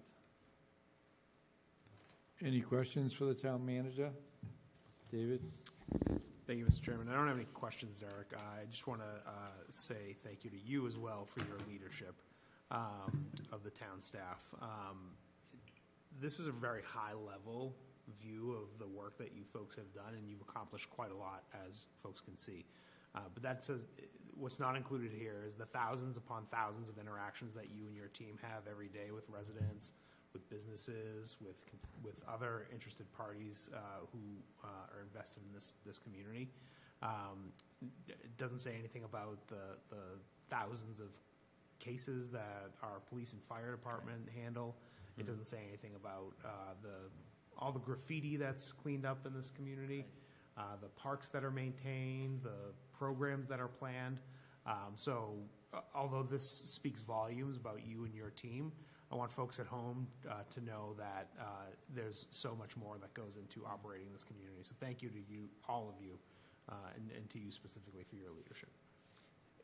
Thank you. If I could just respond to that, because that's something that I didn't mention, and that's a point well taken, that we didn't talk about the day-to-day work. We didn't talk about the thousands and thousands of 911 calls and calls for service we get, or the 30,000 face-to-face interactions that the treasurer collector's office gets. So thank you for saying that, because that should not be forgotten as well. Thank you. Mr. Bledsoe? Nope. Great job. Thank you. Mr. Canty?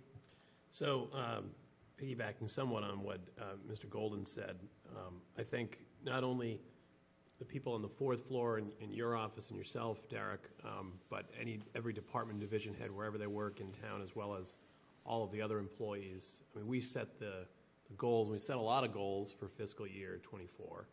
I remember there was a long list, and you guys got a lot done, and we set the goals, we came up with some of the ideas, set the direction, but it's those people, whether they're a first-year employee or they've been here at the town for decades, that really got the work done. So those are the people that really deserve the thanks for executing on all those initiatives. And there were at least about half of this presentation was other stuff that was done that wasn't set as a goal, that came up, became a priority, and was addressed appropriately. So that's, we're a big town. I think in a lot of ways we're kind of like 6 towns that are all strapped together. There's a lot of different areas in this town with a lot of different needs. So it's a complicated operation, a complicated organization. But that level of flexibility to adapt to those issues that came up throughout the year unexpectedly, even with our staffing constraints, even with our financial constraints, I think that is also notable. And I think we as the select board get a lot of feedback from residents, some very positive, some less so. But I think a lot of the stuff that is done there is stuff that is improving people's lives, that they don't necessarily see it. They don't notice it, but it is making an improvement, particularly like improvements to the police and fire department.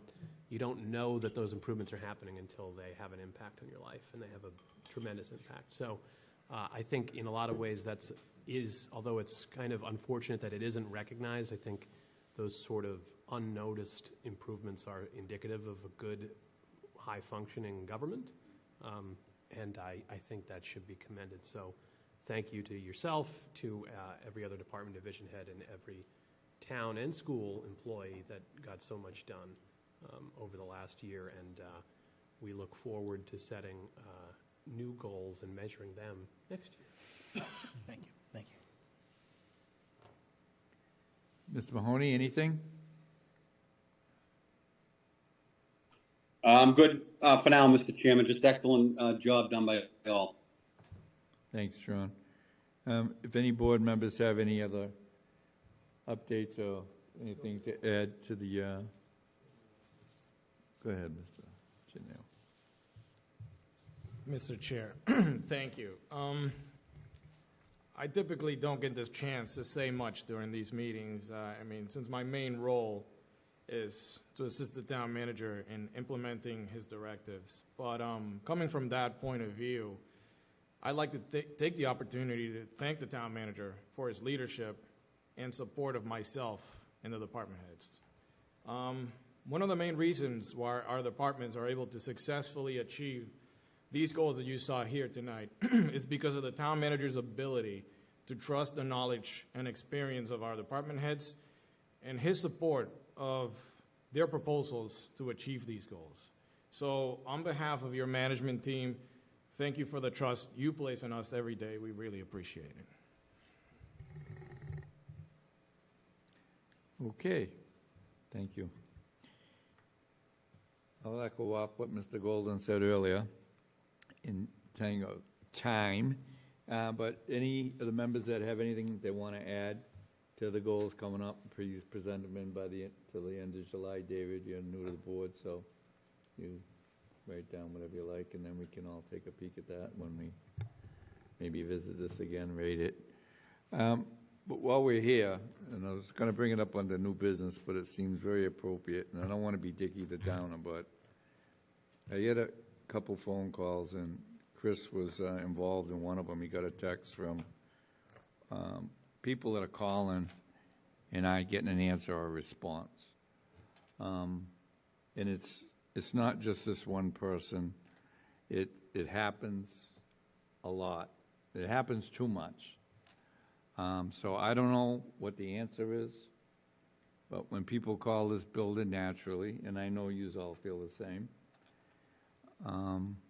they need somebody to answer the phone or at least call them back. And you get a few people and you weed through it and you see through it, but I just think it's happening way too much from what I'm hearing from people. So I don't know what the answer is to that. I know even at my own work a couple of years ago, we thought, well, when things were bad, 89, 90, well, we're going to let the machine do everything. We're going to eliminate that position, and it didn't work well. So I think when people call here, this is their house.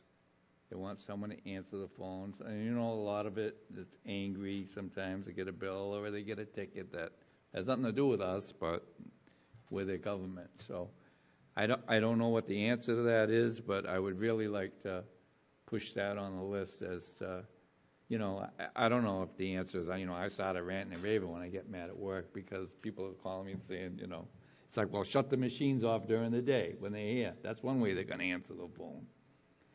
Back in the old days, on Lincoln Street, we had somebody that used to just do that all day. Of course, the town's way too big for that right now, but I don't know if you can talk to the staff or what your thoughts are on that. It's not to pick on anybody, Right. but it's very important. So I know everybody says email. Chris talked to somebody, I'm not going to say her name, but I did call her right away, and I felt bad, and I listened to her, and that was a very sincere person just trying to call, and it couldn't get an answer. And she was fine when I spoke with her. She was glad that I called her back. I try to call everybody that I can. There's still one lady from the Ponds that we'll save for new business that I apologized for 2 days in a row. That's how I was running today, and I mean that sincerely. But if it goes to the voice thing or whatever it goes to, I get that. But from that point to not calling someone back, that's the part where there's the problem. Right. So I don't know if, what you can maybe talk to staff, come back. I don't put you on the spot. I'm not trying to. Yeah, I think it's something we need to explore. I have heard complaints in my 2 years here that I haven't heard complaints that they don't get return phone calls.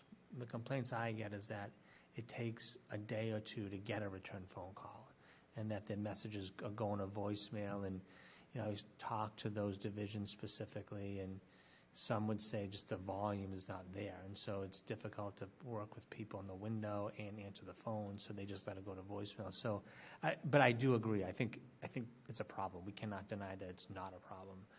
So I think we need to go back and figure out what mitigating measures we can put in place.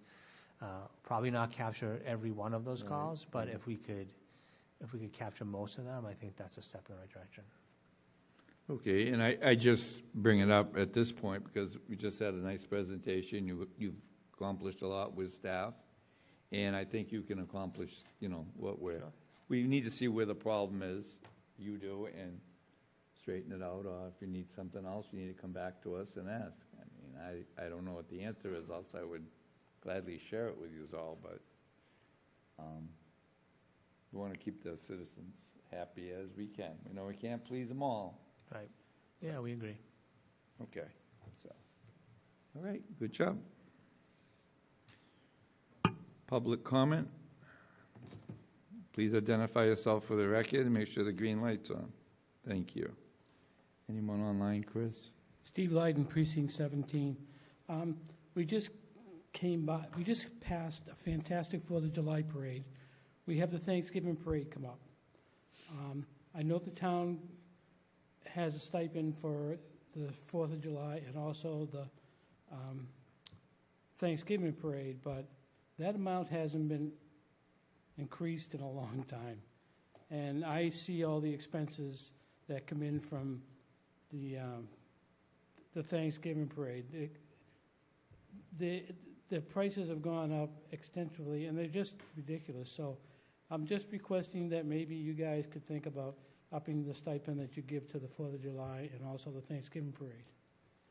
And that's the first thing I want to talk about. The second thing I want to talk about, I was very disturbed at a comment I heard at the precinct chairs meeting the other night.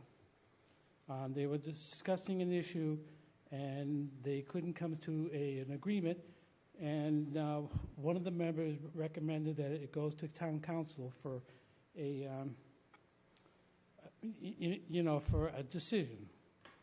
Well, one of the precinct chairs said she was against it because she said that I don't think it's no sense sending it to town council because all she does is do what the selectmen tell her. That pissed me off.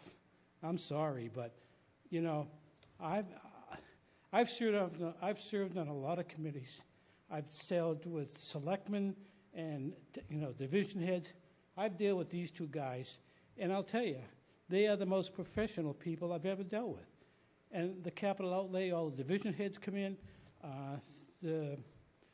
David Gould, the harbor master, with the Visitors Service Board, working with them. I couldn't ask for more, for better people.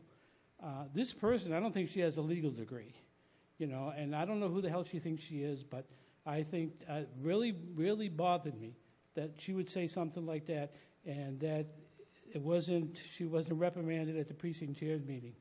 So I just want to let you guys know that I have the utmost respect for Silvio and Derek. Every time I deal with these guys, whether it's for the VSB, I had to go to Silvio and Derek because we had some issues that were legal that our committees couldn't handle. We went to them. They talked to the attorneys. The attorney, they got right back to us. I said, I couldn't ask for anybody, better. We're lucky in this town that we have these people that we have working for us. And, I just, like I said, it really bothered me that someone would say something like that at a public meeting. So I want to thank you guys and thank all the town employees because they do a great job. Thank you. Anyone else wishing to speak on the public comment? Okay. Select town manager's report. I'm sorry. Sure. So I'll make my comments brief. So just to report that the town clerk sought an $80,000 reimbursement request for early voting, and the state awarded us $80,000 to reimburse the town for all the work we did on early voting. So that was unexpected. So that's, again, congratulations to Kelly McElrath for doing that on behalf of the town. Just as a notice, we're pushing the Stevens Field opening back about a week or two to August 2nd, so that's a Friday. We'll be working with the department to have some type of ribbon cutting event on August 2nd. The reason being is that the asphalt that was used on the basketball court was not the correct type of asphalt.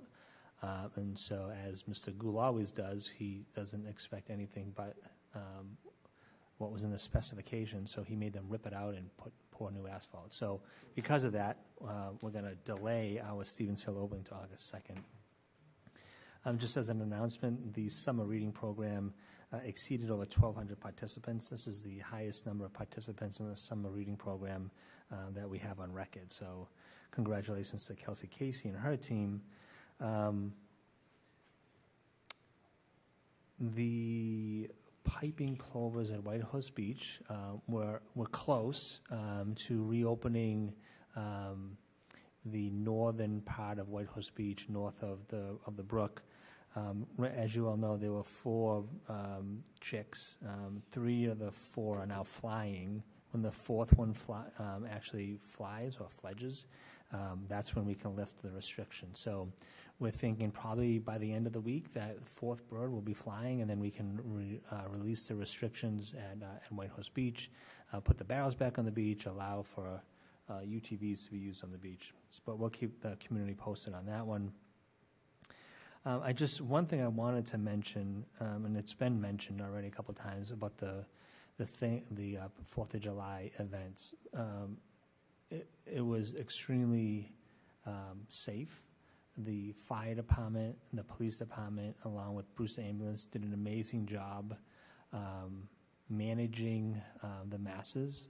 Both chiefs told me personally that this parade was the biggest turnout they've ever seen for a 4th of July parade. So I don't know what the actual count was, but those of you that participated, there were tens of thousands of people, 6 and 7 rows deep on the sidewalk. So congratulations to Matt Tavares and his team for organizing such a great event.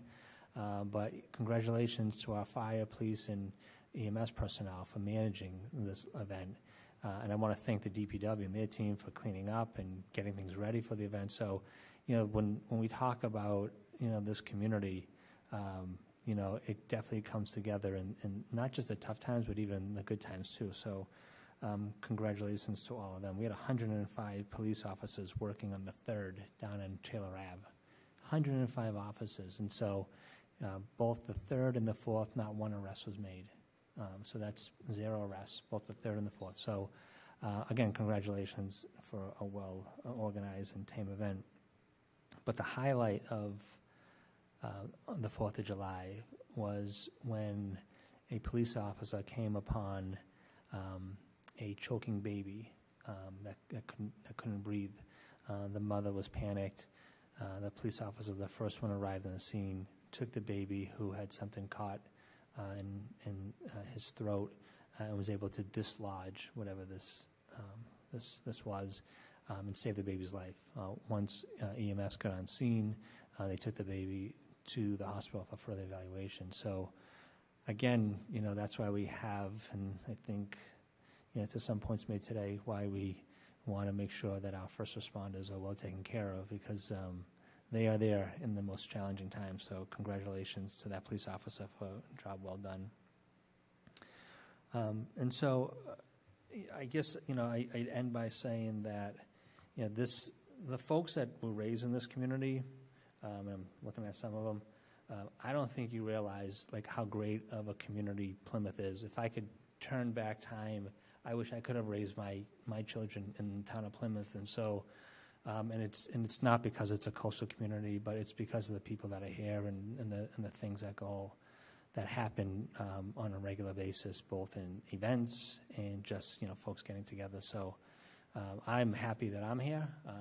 I appreciate being the town manager here, and I thank you for your support over the past 2.5 years. Thank you.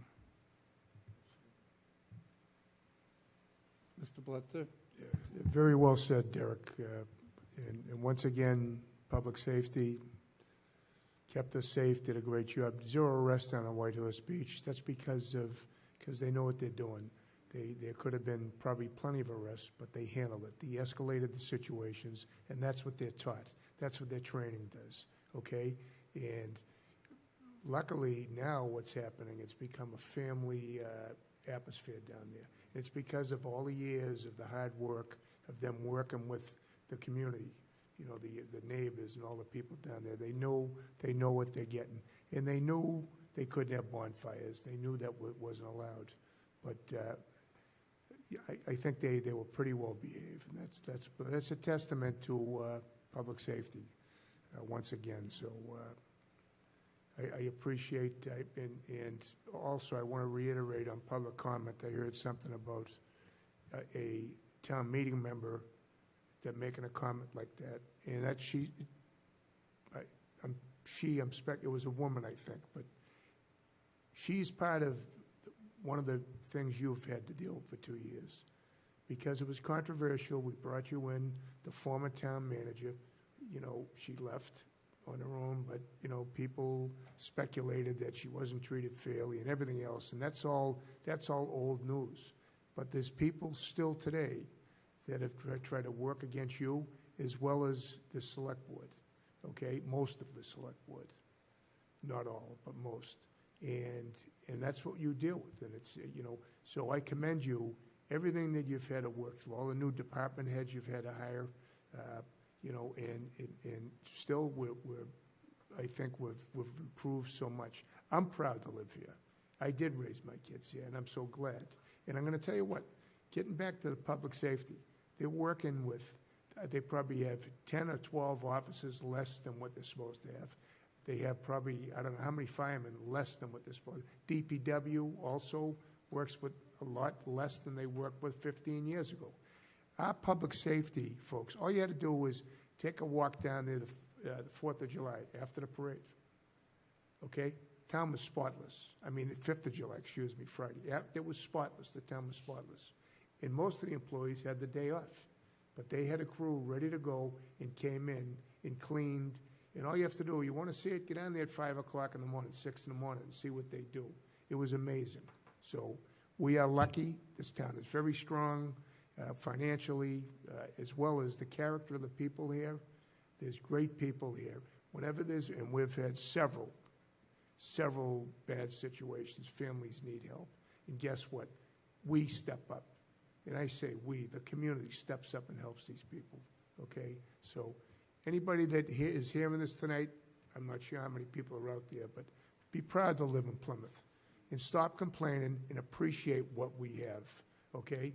And I'll leave it with that. Thank you. Mr. Canty.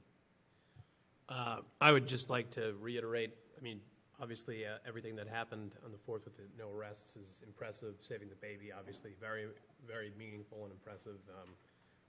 But the overall parade and festivities of that day went off very, very well. And I know that, you know, there's a lot of volunteers that put in a lot of hard work doing that. Police and fire certainly did a lot of work in executing and making sure that it went off safely. But the work of those volunteers, Mr. Tavares being first among them, but many hands did that work, and they should be commended and recognized for that as well. So thank you to all of them as well. Thank you, Kevin, for saying that. I agree. The volunteers did a great job. We couldn't do it without them. They're the ones that do really all the work. But the public safety stuff, that's a little different than what they're doing. Mr. Chairman? Mr. Mahoney, I see your hands. Thank you. Just a quick comment. Prior to I know Mr. Brindisi talked about public safety and what occurred in the 3rd and the 4th, but I don't ever remember a year in the past where there were so many compliments about how great the town looked prior to those festivities of the holiday, and that's a testament to the planning and the execution of our DPW department. Thank you. I agree, John. So good job. I agree with what everybody said. I just have one comment on the police officer that saved the baby. Is any way we can have him come in with the chief and have the chief do something? I don't know what the protocol is, if there's a some kind of citation or award, I think it's well in order to show our support and thanks as a community. Yeah, we can organize something with the chief, yes. Thank you. Here we go. Select board discussion. New business? I have new business and old business. Well, you can start with the new, because that's what we're doing. The new business is what happened over the weekend at Fresh Pond. I was on Yep. Facebook, I saw it on Facebook, but I also got some calls, and I talked to the town manager first thing, 6:30 Monday morning. I texted him, and he got right on it. And I believe there was a meeting at that afternoon with assistant town manager, as well as the Recs Department, and they had a meeting about how to handle the situation. The information I got, I talked to a couple of residents down there, and they told me that a lot of the problems that they're having are later on, after our employees are gone. What they do is they can come in, there's no enforcement, there's no,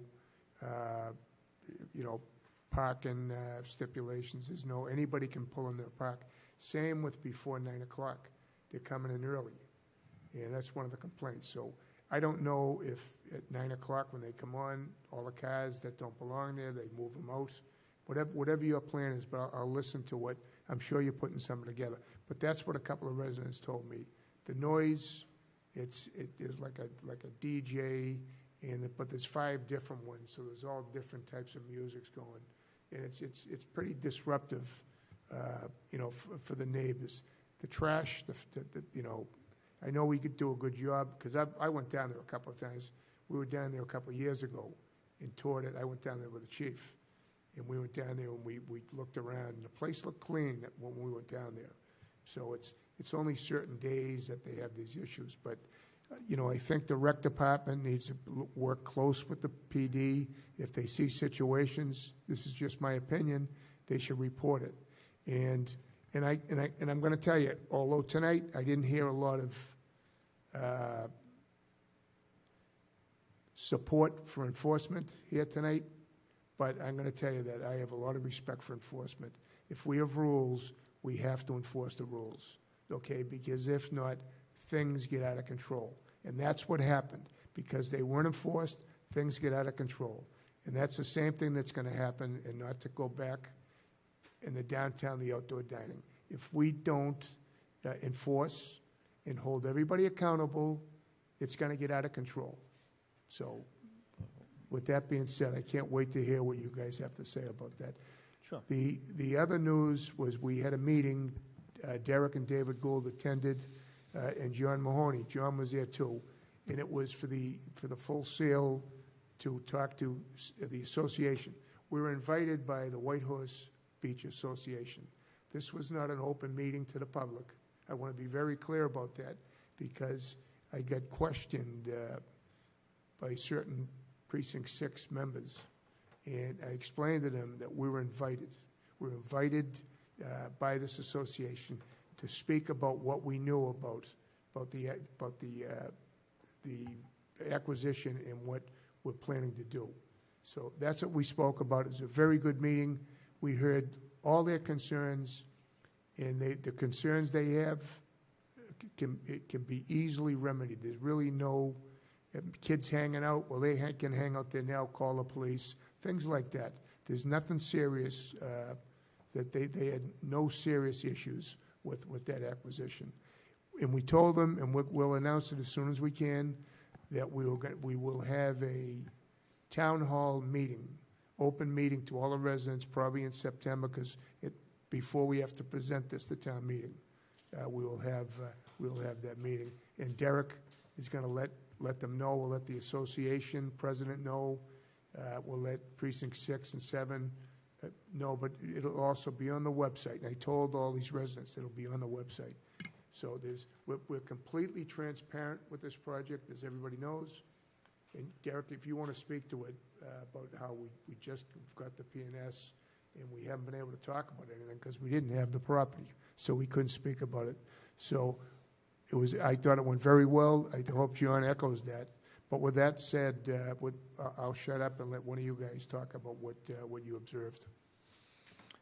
Okay, so first I'll touch on the Nelson Park issue. So, I know even going back to the 4th of July on Thursday, I got a message from the chairman regarding Morton Park. And so, one thing I always say to folks, if it's predictable, it's preventable. So if we can predict something's going to happen, we should be able to prevent it from happening, right? So holidays and Sundays in particular, if it reaches a certain temperature, our beaches and our ponds get overwhelmed. And so we need to do a better job of predicting those occurrences before they actually take place. But that being said, some of the things so this isn't new what happened at Fresh Pond. This isn't new what happened at Fresh Pond. So we're going to go, we had a meeting, Mr. Janeo had a meeting yesterday with the Commissioner of Health and Human Services and the rec director. We had a follow-up meeting with the police chief this morning, and there's going to be another meeting the end of this week to implement some of the measures that we talked about today. So first and foremost, the trash. In the past, trash wasn't picked up during the weekend, and something we started last year is paying our staff to come in on the weekends to pick up trash throughout the Saturday and throughout the Sunday. And that worked extremely well last year. Why we went away from that this year, I don't know, but we need to get back to doing that. To answer the question about folks congregating in the area after 5 p.m., well, that's a simple gate to be installed. So we're going to get a cost on whatever on the cost associated of installing a gate at Fresh Pond. And then we'll be able to lock it up at 5 o'clock. We're not going to be able to prevent people from walking in, but we still can prevent people from driving in. Another measure that we had implemented last year, and we're going to start it this weekend, is putting barrels along the neighborhood streets that clearly indicate no parking in that area on Saturdays and Sundays. Once we notify those streets that there's no parking, then law enforcement can take appropriate action. Right now, you can park on those roads because they're public ways. So you can't take any action unless they're impeding the roadway and creating a public safety hazard. So those barrels will go out this weekend as well. Again, but think about the residents in that area. They don't want folks parking on their streets. So if we put no parking signs, that means that their visitors cannot park on the street. So this is a balancing act. We had the same conversation years ago at White Horse Beach before we created the parking district. And then last, two other things. So we're going to look at the signage. Some of these signage is old and it's dated. Last year we created new signage at Morton Park in 3 different languages. We're going to do the same at Fresh Pond. That will depict the rules and rules of engagement at the pond. And then last, as the last measure, working with the police department on those very hot holidays or those very hot Sundays, having a detail officer in place. Having a detail officer in place, if there's anything, it's a deterrent. When folks see an officer, a uniform officer there, they're less apt to behave the way they behave. So those are some of the things that we talked about today. Those are some of the things that we plan on implementing this weekend. But that's a temporary measure. We have to think about what we really want to do in the Fresh Pond area long term. Do we want to create a Fresh Pond parking district? I don't know if we're there yet, but those are some of the things that we're going to have those conversations in the off season on. And as far as the Full Sail, yeah, I agree. It was a great meeting. It was well attended. It had to be at least 75 people in attendance. David Gould, Director of Environment and Energy and the Environment, was also there to talk about the project that was in place. And I think overall folks were extremely satisfied with the conceptual idea. They were certainly happy that 4 individuals took their time on a Saturday to give them the right information. And then I'll work with Mr. Gould on creating a forum in this building so that folks can come in and they can weigh in on the final product. Right now we're in a draft phase, so I think once we have a public forum for folks to talk about parking, benches, all those things, I think they talked about crosswalks at our meetings. So take all that into consideration for the final design.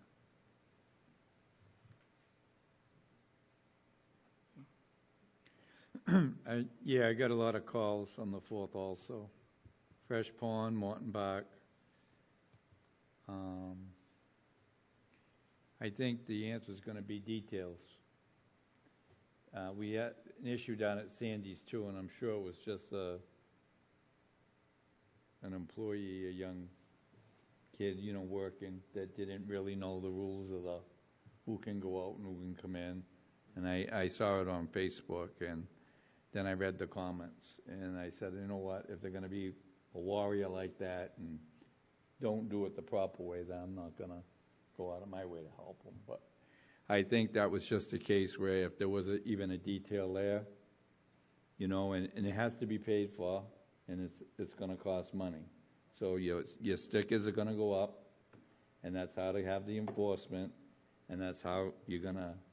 You can't have a parking district for every pond because we're going to have 368 parking districts. So we need to stop doing that, okay? We need to follow the laws like we heard earlier. And, if we have to, maybe pass this for the people that live there. You said, they were worried about it. We did that on White Horse Beach. That wasn't too bad. But it's more than the parking. It's the urinating, the other stuff, the trash, and it's just too many people. And chaos, drunkenness, whatever you want to call all that stuff. And then they're really upset about it, and I get it, but by fixing one pond, they're going to go to the next pond. This is what's going on. And from White Horse Beach, then now they're going there, and, wherever they're going to go. I saw on Facebook, what's the best pond? They go in Plymouth. That was, that was a question. I said, there we go. But, and you got to understand, people are human. When it's 100, they want to cool off, and they, I'm not sticking up for them, not all of them, but they're not all bad either. So, I think we need to see what you just come back with, and it's going to take some money. You can't just, like you say. One of the phone calls that I got for July morning was, Dickie, these kids can't, meaning the enforcers there that work for, what is it, the Parks Department? The kids that work in rec department, the people, they can't stop the people. I mean, they're kids, and I get it, and it's some, so let's face it, if you're going to have somebody that's going to enforce something, we need to have an officer or a detail that on these days, and whatever it is, and we have to figure out how we're going to fund that. But that's really what it is. I'm in. So, if it comes to that, it's people, they pay their taxes, they want order. They want peace and quiet, just like the people over here wanted it from the parking garage, remember? I mean, it's just, they want to enjoy what they have, but other people want to share that, so. I don't know what all the answers are, but it's going to take money. So when you come back with that answer, if you do, just give us some choices so we can bang that right out while we're here. I'd appreciate that. So we don't have to go revisit it in the spirit of moving things along. So we can cross all those off. AC units, cross that off. Let's talk about Benny's Plaza, my favorite subject. Over the last couple of years, you've all heard me say that I was very concerned with this parcel, and it was very valuable to the future of this community. Well, I guess last night, and Derek, correct me if I'm wrong, there was a proposal for 140 housing units there. You want to see people in an uproar? Here we go. Well, I heard quickly this morning for the foundation meeting that you attended. Is it 140 units, Derek? Oh, excuse me. 250 units. I'm thinking 140. That's down the street, a quarter mile.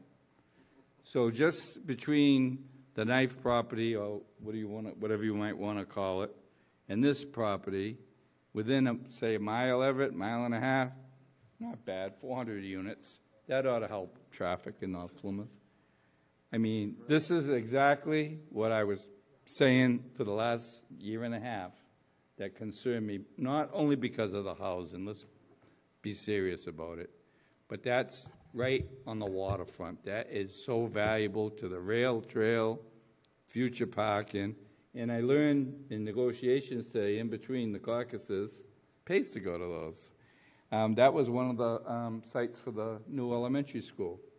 If the town so proceeds to go there, it would fit there. And I have to tell you, I would wholeheartedly support that. I would support 20 units of housing. Enough. And I think the people in this community are going to rock right off their rockers. So I do believe, correct me if I'm wrong, that the planning board sent them off with a big fat no last night. But it's something that I think we need to look at, get a hold of the people that own that property and see what the real deal is. I reached out to a department head today, and because I knew you were busy too, and I reached out to you too. But when I saw it, it's bothered me all day long, I have to be honest, because I knew that was going to happen. And, you know, you probably say, well, how much money? Where do we get the money? It's just as expensive not to do anything. We're going to have the children, the superintendent in the administration told me that, you know how many kids that's going to be at 250 units. Then you got the Pulte project. What's that, 140? Oh, 150. That's 400 units. I'm getting there. We're pretty much close to 5. I mean, it's out of control and it needs to stop. So that being failed, I think we should at least put out feelers, whether the school department looks at it as a school zone or we look at it as a community for a future investment for the town. That's what I was always looking for, and to control it more than anything. You can do a lot of things there, the town could, you know, long after I'm gone, but 250 units, I didn't even know it was that many, and I had a bad day. Oh, goodness, I won't be able to sleep tonight. 250. Yeah, so the director of planning met with the potential buyer. I don't think he has purchased the property. I think he was doing his research, and he said the company that he represents does not do 40Bs. And he wanted a by right 250 residential project going through the planning, the ZBA, probably getting a special permit through the ZBA. When he was told by Mr. Harmon that this was a commercial zone, not residential, there's no way that he could get a special permit for that purpose. He said the potential buyer just left. He said his company's not interested in 40Bs, so they wanted to just do a conventional residential property. That being said, though, that doesn't mean that there aren't other potential buyers out there that have no problems with the 40B. You know, and even if we were to get into safe harbor with Claremont, we'll just pretend we will, and we'll see if that happens or not.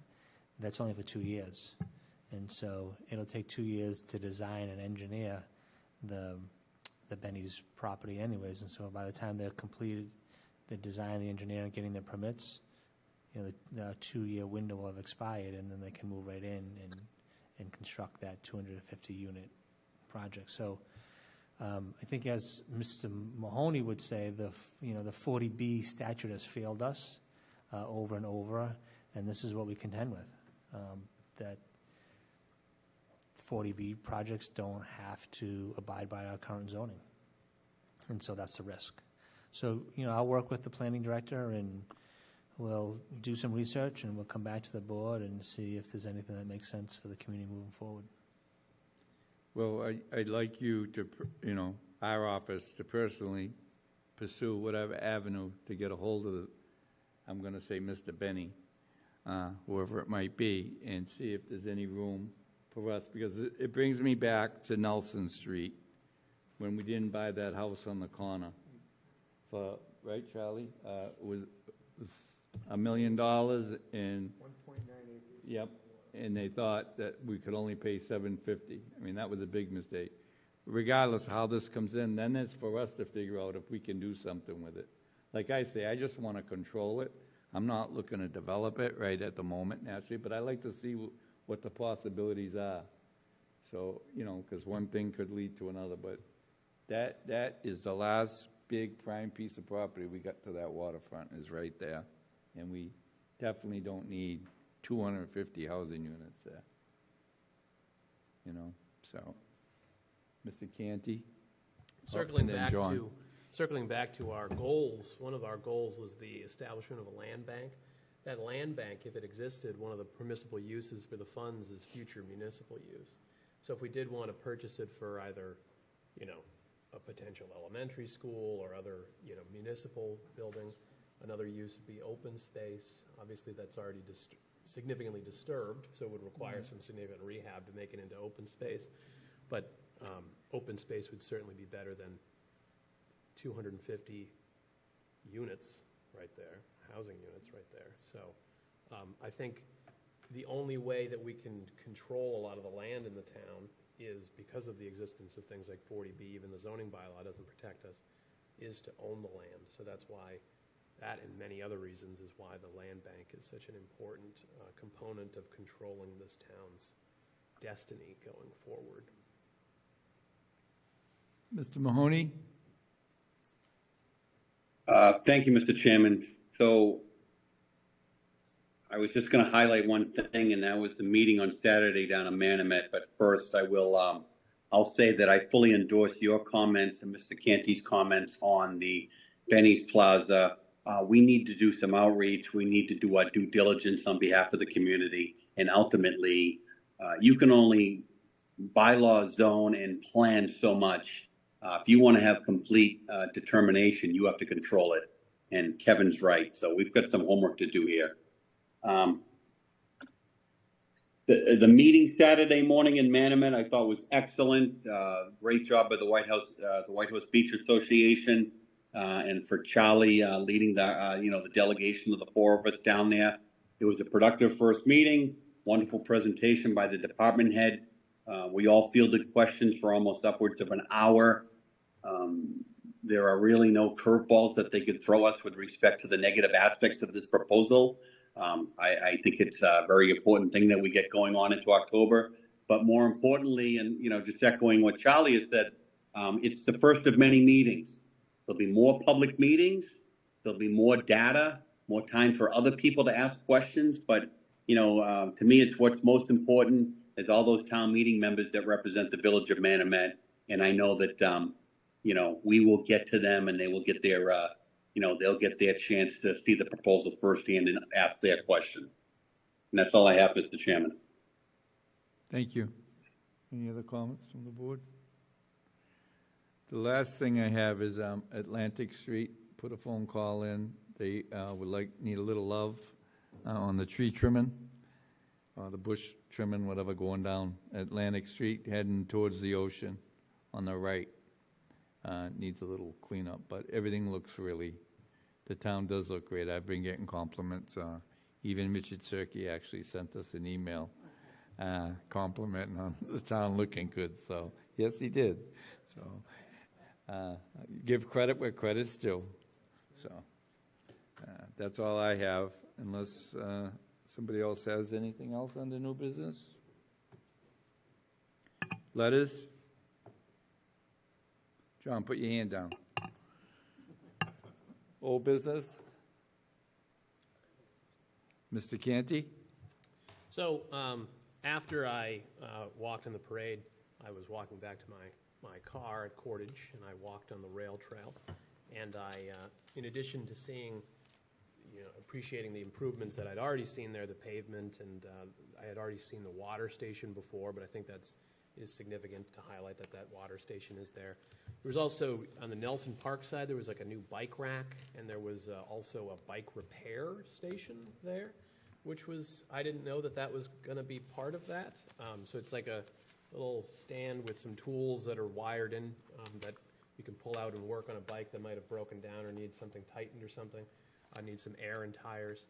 So I was unaware that was going to be part of that project, and I thought it was a nice thing, because I know a lot of people do ride bikes in North Plymouth, do ride bikes on the Seaside Rail Trail. So I just wanted to highlight that for members of the community that may not be aware that it is there yet, as well as to commend us for putting it there, because I think it is an interesting and unique community asset that I'd like to see more of. Thank you.